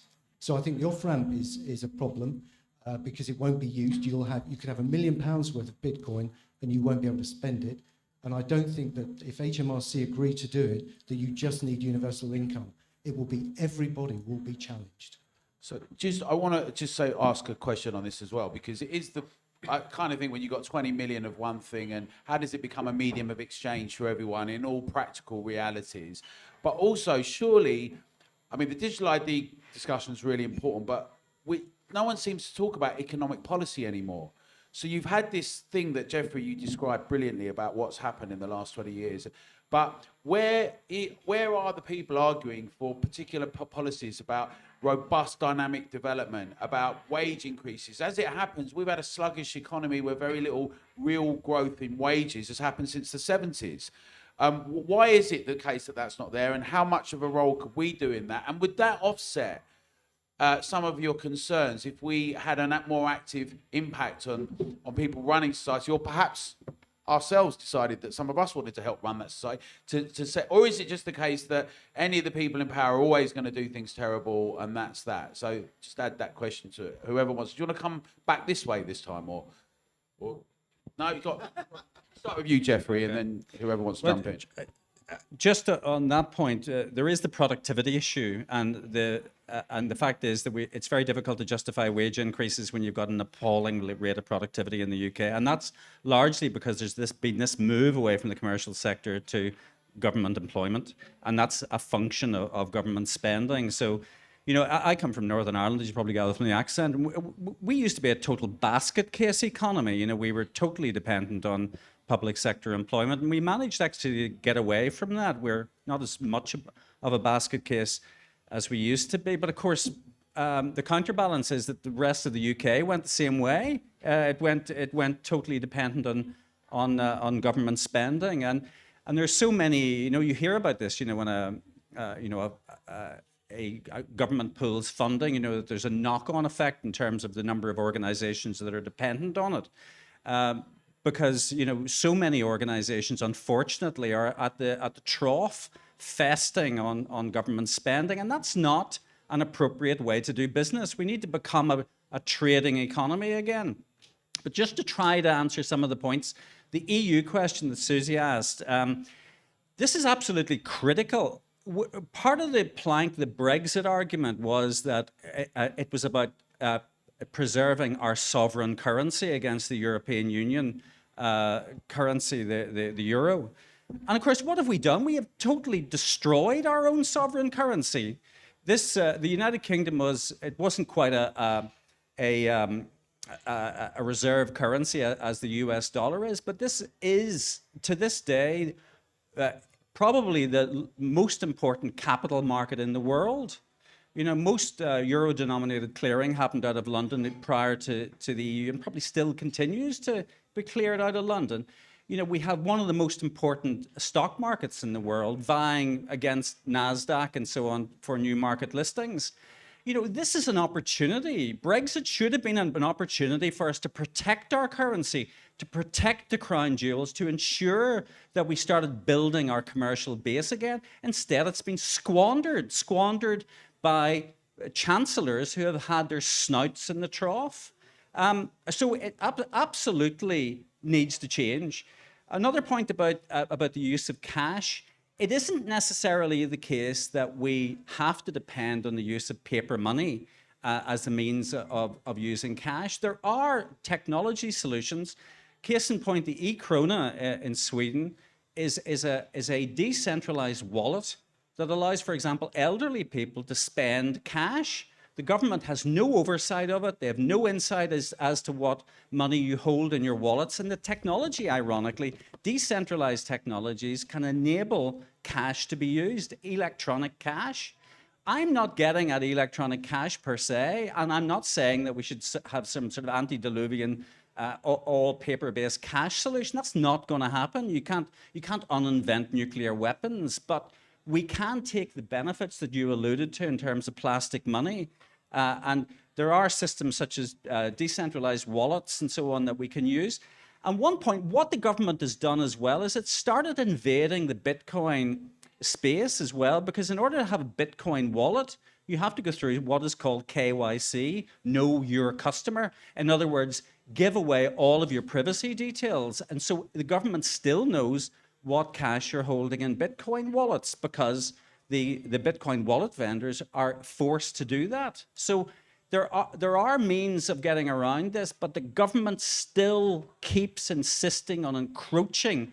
It needs to get out of our faces. It needs to allow the financial system to create new solutions. Revolut, fabulous challenger bank, now a unicorn worth multiple billions of dollars, founded by a Russian emigre who came to London, came to the biggest capital market, and created one of the most successful electronic banks.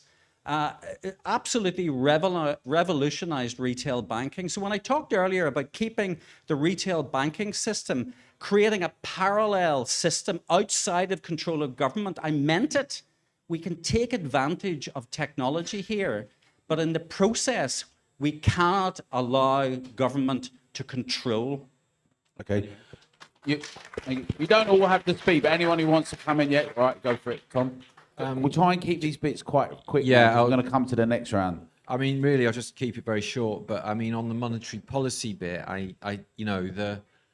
the challenge is that the central banks have backed themselves into a corner by printing so much money and reducing interest rates that they have nowhere to go, and they have devalued the money, which means their tax dollars are worth less, which means they have to tax people more, which means they need to print more money, and it's a vicious cycle they're in. And I think we're not very far away from cash being removed from society. And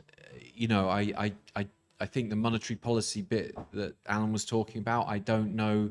There's obviously been a lot of talk about modern monetary theory in the last few years, which has, really been proven not feasible, because you can't just print money out of thin air.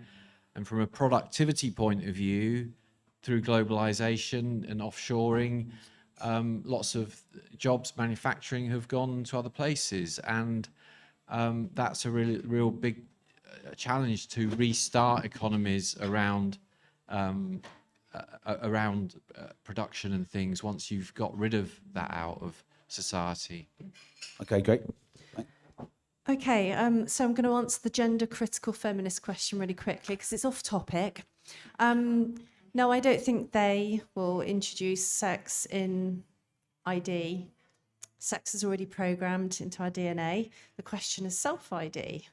I thought somebody made a really good point about vaccine passports still being required at venues, because, to be honest, I had kind of forgotten about that. The fact that it's not law, it's not mandated, but governments left it to business to keep pushing, and so it hasn't gone away. And I think that really, your approach to that is going to be down to you personally. I withdrew my business from companies who were going to pay less sick pay to people who were close COVID contacts if they were unvaccinated. So I cancelled my Ocado contract. I won't shop at Next anymore. So you probably have to, I always think it's worth being polite, but, politely withdraw your business from the venue, get people to write to the venue. Politely issue a question and explain why it's just not somewhere you're going to go. If they do that, write to your MP, just keep making a noise about it. It's a really good reminder. I'd forgotten, and we mustn't let go of that. Thank you. Just quickly on the question that was put to me on the those that are inventing and controlling this system, will they be bound by it as well? And it's very simple. If we just think back to what happened with the COVID mandates, and if you think back to the net zero claims with the G7 summit in Scotland, if you remember that, right? And everybody flew in on a private jet, and then the Prime Minister flew back to London on a private jet, and then went to a private dinner. So clearly, we've seen already with the VIP access to the Euro Cup finals and others, that there will be people exempt from these rules because they have the power and they have the control, and everybody else will be subject to these rules. So that's on that question. And then the other one was on the off-ramps. So I'm just going to read to you something as a quote from, because the Bank for International Settlements was mentioned, I think, by James or Jeffery. Who mentioned it? One of you two, yeah? The head of the Bank for International Settlements is one Augustin Carstens. This is a direct quote from him about the difference between cash and central banking digital currencies. This is what he said. And this man is the head of the Bank for International Settlements. He said, a key difference with the CBDC is the central bank will have absolute control, surprise, surprise, absolute control on the rules and regulations that will determine the use of that expression of central bank liability, and we will have the technology to enforce that. So they're looking for absolute control. I often say when people say something, believe them. Now, what do you do? So the off-ramp that I'm talking about, what we need to do is, and this is where I do agree with James when he spoke about how our culture is more important than our laws, because it's our culture or the social contract or our values that determine not only what laws we then bring in, but also which laws are enforced and which laws we preserve. The most important thing are the ideas, our civilizational values that we hold on to.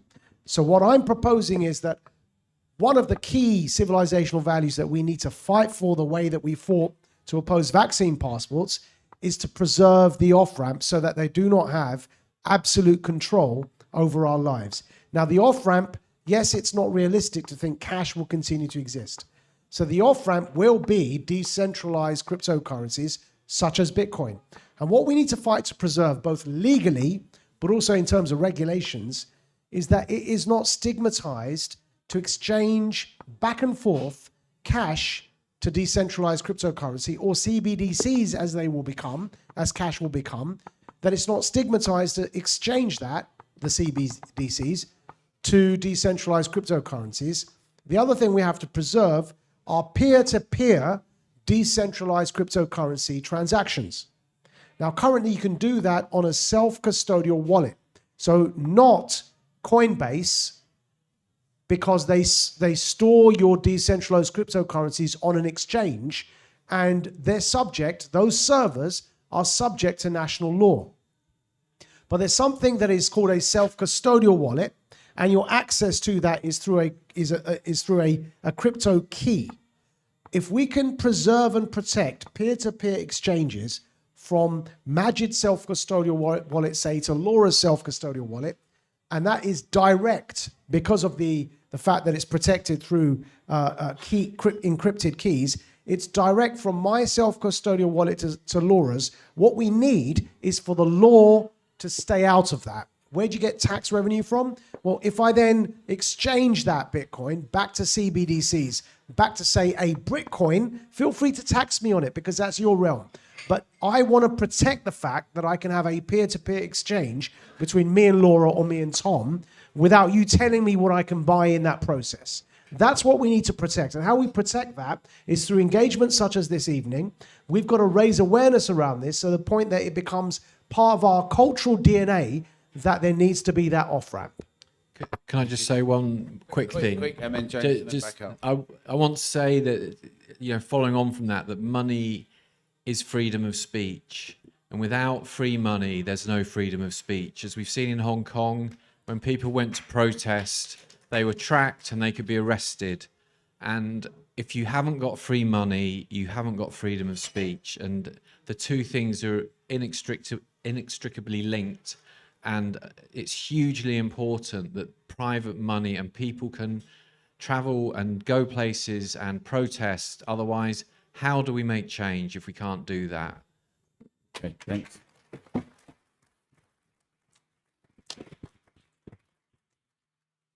I think it's really important to see how complicit business was. Government set the tenor, but those banks they weren't nationalized, by force. They prostituted themselves and went with the begging bowl, and they were completely complicit in the low interest rate system and as they are in the quantitative easing.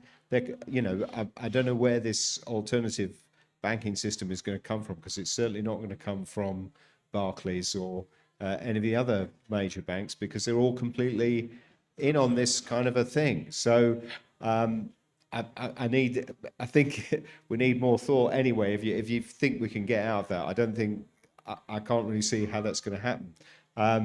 I really think that making the point about employment, it was a really interesting moment. I remember when the Gordon Brown and Tony Blair were talking about the problem of unemployment.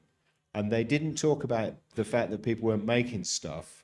They said it was bad because people weren't socially engaged and that they were isolated from society. That's to say, they saw it entirely through the prism of social control and not really about wealth creation.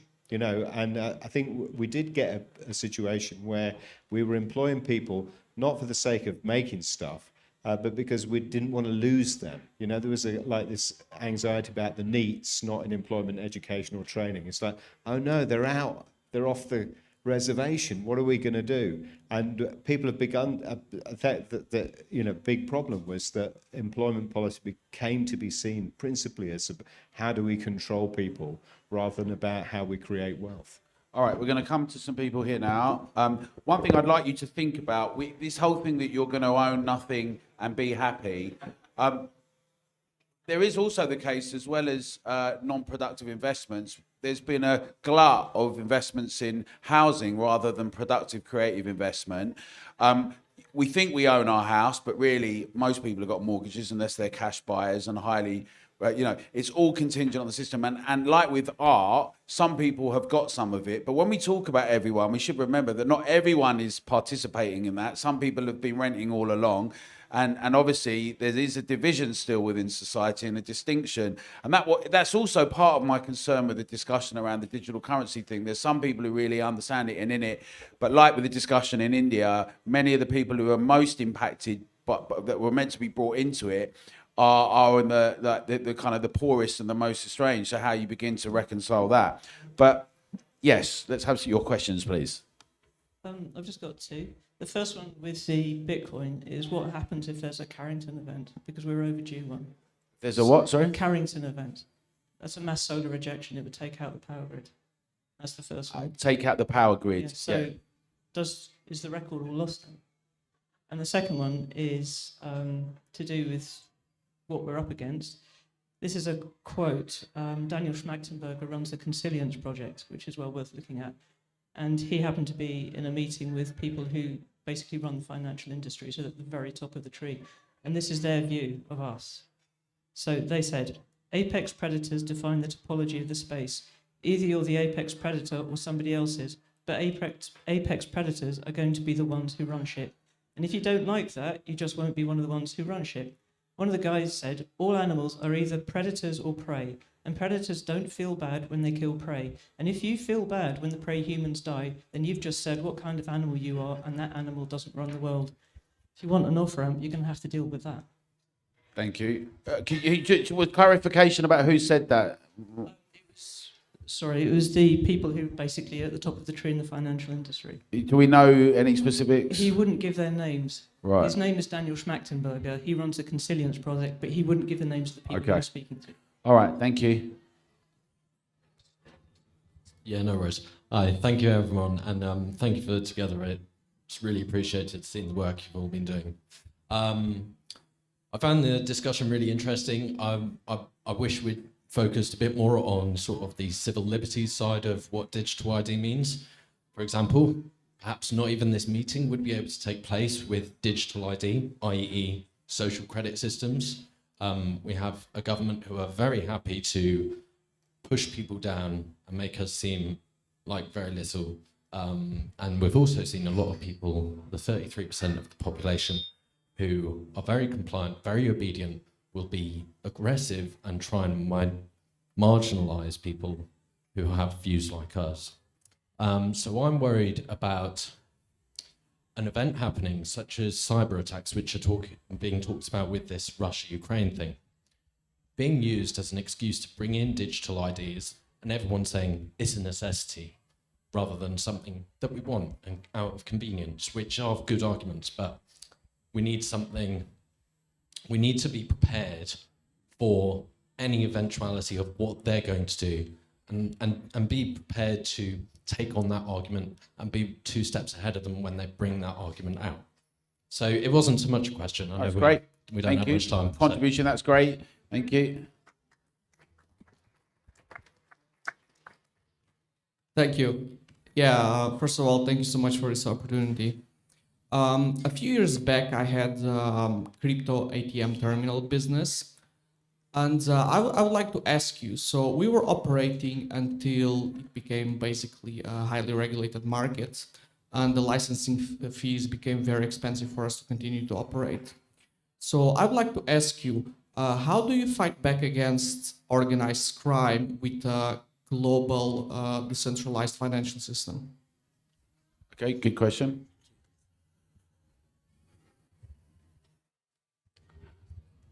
It's not really a question, it's just a warning that they're already using digital ID to control people. I'm an accountant. I've had my own accountancy business for 40 years. And for some reason, they've taken away my ability to submit things on behalf of people. In other words, my agent authorization. I can't find out why, because they won't take phone calls at this particular place. I suspect it's maybe because I've withheld tax for the last 12 months or more because I don't like the way they're using it to pay for vaccines and tests and all that. So that's the only reason I can think, but they've definitely used my government gateway ID to take away my ability to practice. So. Okay, thank you. Thank you for this evening. I've really found it very interesting. And together have really helped me for a really difficult 2 years. So thank you. I'm feeling really disillusioned with traditional party politics. I don't think there's a left or a right anymore. And I wondered if Together have any political aspirations, because I think what you achieved with the vaccine passports when you went to 10 Downing Street with all the signatures, that was fantastic. And yeah, just wondered where you were going politically. Thank you. All the easy questions. I just wanted to say that I hope we won't, there's a mixture of feelings on this, but I hope we won't see the end of cash as a fait accompli, because let's remember, as Alan said, the 20% of the poorest of society who rely on cash. I mean, from day to day, it's the difference between starvation and life. And let's remember that, 2 years ago, the statistic was 15% of the UK didn't have a smartphone. It's probably less then, but it's probably about 10%, which is something. There may even be people in this room that don't have a smartphone. Not saying any names, but anyway, just like it's very hard to live without a smartphone. And I'm reminded of the last debate we had. I don't know if it was organized by Together, but it was in November. And this amazing woman over there asked the question, if I don't have a digital ID, am I human? And that was a amazingly important philosophical question, because I think there's an interface between whether we exist, whether we're extant as humans, and whether we have the digital ID, that we're thinking, Bitcoin could be democratized. But as we go down that path, to what extent will our ID be our digital ID? And that's a danger that I think we're underplaying a bit. But the main thing I wanted to say is, let's not, we've come so far with the vaccine mandates, thanks to Together, thanks to all the campaigns, the vaccine mandates and the vaccine passports. We can keep cash, and part of me came here as an activist wanting to think of the hashtag that'll make us keep cash. In addition to Bitcoin, in addition to all the exciting new, initiatives, I want us to keep cash. I want us to say we will keep cash. We don't have to speak in language like within a year or two it'll be gone. Not necessarily. That's, Thank you. This is just a quick one for Maajid, really. I don't know if anybody here watches GB News, but they talk about subjects like natural immunity and ivermectin and the lockdown inquiry, things which we haven't heard about on the BBC or other mass media for the last 2 years. And Maajid, how is it that are GB News going to survive, or are they going to get shut down, or what? Okay. You must know about LBC. I mean, if you mention any of those things on LBC, you're off air. Well, we can start with that, and what I'm going to do now is we've got about 2 minutes. We've got 2 minutes each, right? I'm going to be really strict with it because we're going to run over. But we are going to be, and I'm going to try and answer the one of those questions at the end after these great speakers. But we are going to stay around informally and carry on discussing. This is obviously one of those subjects that you raise many more questions than you can resolve. You can raise many more questions than you can resolve, but please do join us afterwards to carry on the discussion because we're going to do it more informally. So we're going to go this way, and you've heard the questions, but include whatever you want to do as your summary, rounding up. It's an impossible task, I know, but in 2 minutes, Maajid. Right, I'm sorry, I can't hang around because I haven't had dinner. So I'm going to go and eat, and I'm very hungry. But I will say that on the question of GB News, I don't know what's going on there. I don't want to speak on their behalf. Good luck to them, and I hope they survive. On the apex predator question, I think it underestimates just how many apex predators need an off-ramp because they're criminals. And so when I mentioned earlier that gangsters don't pay with credit cards, there's a serious point to that. And that is that there will always be a need for piracy. There will always be a need for criminality because there will always be psychopaths roaming our world who have power. And so even when they try and tell us to do something, don't ever think for once that they're not going to need their black market. They thrive and survive on black markets. That's why they're in power. They got to power because of their criminality, and they exist because of black markets. They just force the rest of us to exist according to their rules. So I don't actually think there will ever be a time that there will not exist an off-ramp and a black market. Yeah, pirates have always existed, just like prostitutes have always existed. What we need is to preserve our right to access that black market. That's the trick, and that's where they will seek to prohibit us using the off-ramp to access the black market that they rely on, such as things like funding the Azov battalion in Ukraine, right?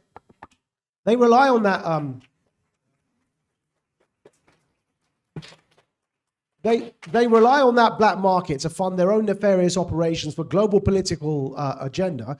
And what we need to do is preserve our right to access what they will attempt to deem as a black market, but is otherwise known as decentralized cryptocurrencies.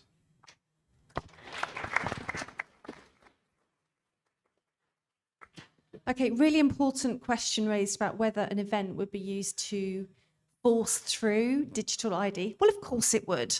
You know, in the case of the tragic death of MP David Amos, that was used as an excuse to crack down on online anonymity, and it had nothing to do with it. So yes, but I don't see digital ID necessarily as a bad thing. I really mean it. I just don't really want the government anywhere near it. So I really hope there are some fabulous entrepreneurs developing blockchain-based self-sovereign ID. That's interesting. I loved the point about digital ID defining us as humans. Now, the thing is, our derived ID does define us already in some ways. Just think about everything that social media companies know about you. Think about your digital footprint. The level of sentiment analysis that goes on now is already incredible. They already know a lot about you. So perhaps it's not a philosophical question for the future, but we're in it right now.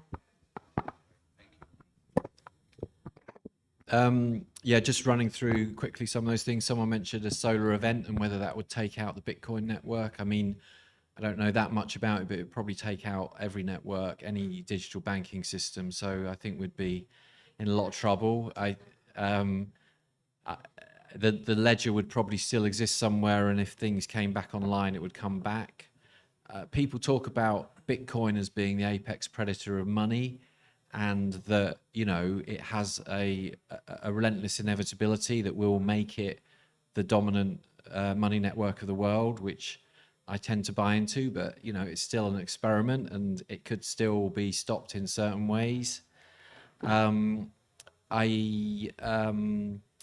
agree with your point about fear being used to drive the uptake of digital IDs and scare people so much that they're actually asking for them. And I think in terms of digital IDs, whilst we think about it might be a card or something on our phone, we live in the most surveilled city in the world. You can't go anywhere without being tracked. Your number plate on your car's tracked everywhere. Facial ID, facial recognition will come in, and that will be linked to your ID, and wherever you go on the street, you will be monitored. And that is quite a scary prospect. And whilst we've all fought against wearing masks, there might come a point where we have to fight for the right to wear masks. And so, again, they may be using that as a way of kind of, you know, making us not want to wear masks because they want to track us. Yeah, I think that sums it up, but thank you. Thanks, Tom.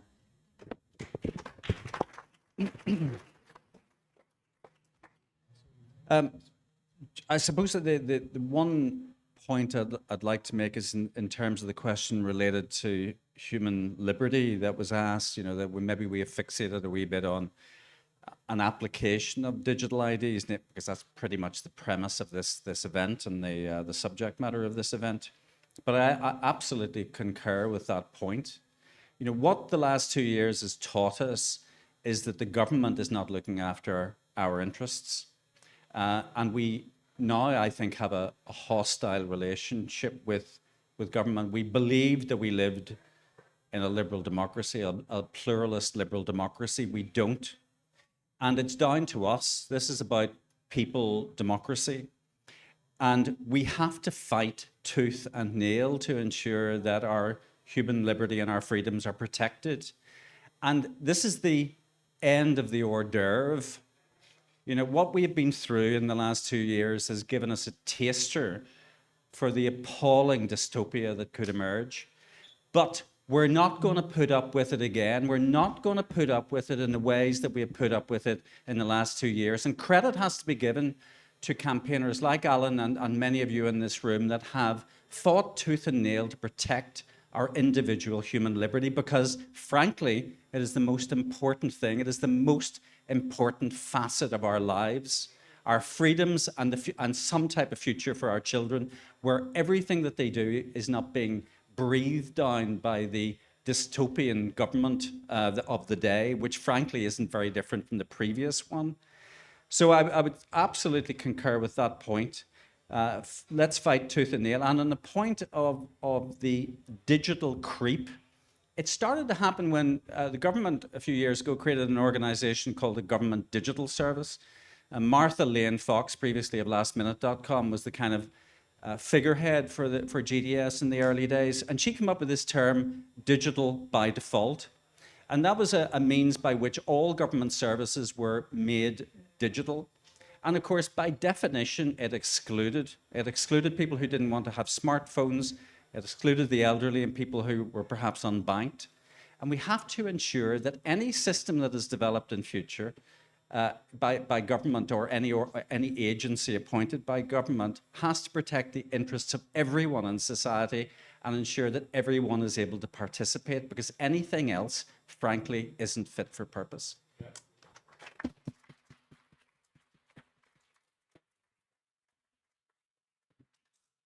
I think when we look at the panoply of powers arraigned against us, it can often feel demotivating. You're kind of shocked when you go through in your head all of the resources available to the powers that be to control your life. I think it's always worth checking back and seeing where they come from. Where does this authoritarian impulse come from?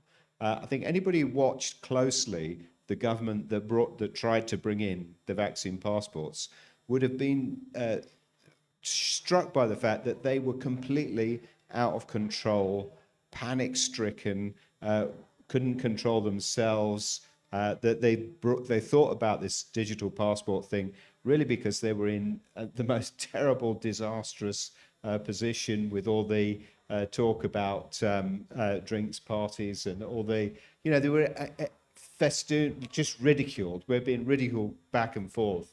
And Sajid Javid reached for this thing really because it was some desperate attempt to say, actually, we're not a complete gang of idiots. We are in control. We're going to show you that we're in control. We're going to bully these few thousand people in the NHS to get vaccinated. We're going to do these like big signature pieces of domination. And every time they did it, they told us one thing, was that they were not in control. And they told us that, and it's always important to know, and I think it gives me courage, really, is that people only clamp down when they're about to lose. When they turn off the TV, that's when you really know that the dictatorship is finished. When they put the police on the streets, you know that moments later, the thing will be overturned. I don't mean to say we should be delighted when people try and bring in repressive measures. That's not what I'm saying at all. But I don't think we should either be overestimated by the power that these threats have. Bullies threaten because they're cowards. Well, what a wonderful panel. Thank you so much. So I'm just going to say a couple of things. The first thing is that the COVID-19 public inquiry that has been done, that is not the independent one that we've been talking about, but it's out there. There's a request for responses in the terms of reference. And we were encouraging everyone to do it, all our signatories. We've now got about 260,000 with the mandates and the vaccine passport ones. We're going to go out to everyone. We're going to be sending that out in the next day or two to get everyone to respond, to say, why were these things done? There's a whole range of areas that we know. Why were lockdowns? Why were nudge? And to ensure that we get, unlike what happened with the digital ID one, as many responses in as possible. And we've seen with some of those other consultations, we've had an impact. So we're going to do that, and we're going to encourage everyone to do that. More broadly, we think it's really important together that the public is never sidelined again, that we have our voices heard, and that we hold leaders accountable, and that we insist upon our voice and engagement of the public and not being sidelined and treated with contempt. And that's one of the things that I think we can all be really proud of. You all did it. We all did it. We said, well, this isn't acceptable and we're not going to have it and we're going to fight and we're going to challenge. And we should not underestimate the fact that we helped stop two major things, right? People can say it was a switch and bait and they're going to do it. But let's not be defeatist about it, right? We stopped it in its tracks. And let's take courage from that and recognize that if we want to see anything happen, it's not up to anyone else. Whatever Klaus Schwab says or anyone else, right? If you want to see something happen, you have to be the curator of that. We the many, they the few. Quite frankly, anything that's ever happened in history, where in modern history, has been about ordinary people transforming it. Civil rights weren't handed out to people by all those smart people. They were demanded. People went out on the streets and they demanded them. In the same way now, if we want to see something, it's good to be critical. It's right to identify it, but let's not just assume it's all just going to happen to us. We can be the makers of history and the next chapter, but we have to get organized. We have to get clear. Sometimes it's difficult. We're going to argue, right? We need to work it out. And that's to the point about what we're going to do. That is the most important political thing I think we want to do it together at the moment, is to encourage and inspire everyone to take a stand, to put pressure on the elected representatives, to insist on our democratic rights and freedoms, and to mobilize more people to join us and have an active voice. And it's not left or right or any of that kind of thing now. It's about what do citizens have agency? Should we be able to exert control? Are we rational, be able to not be treated like children? And are we going to insist on the best? And yeah, maybe some people will want to stand and say that they can do that locally and nationally. But right now, the point is, I think that we're all going to try and really make that happen. And we're going to have a lot of things happening in terms of our membership schemes, encouraging more of the public to get involved and all of that. So I'd encourage all of you to ask other people to get involved with us in any ways. We're going to do more events around the country. We are going to be campaigning on this. And I want to say thank you to everyone who's watching at home. Thank you to the audience. Thank you to the light bar. We're going to carry on now. You guys have a drink at home if you can. And you'll be seeing much more from us. And remember, it's up to us. We can change things. We can always make them better when we stand together.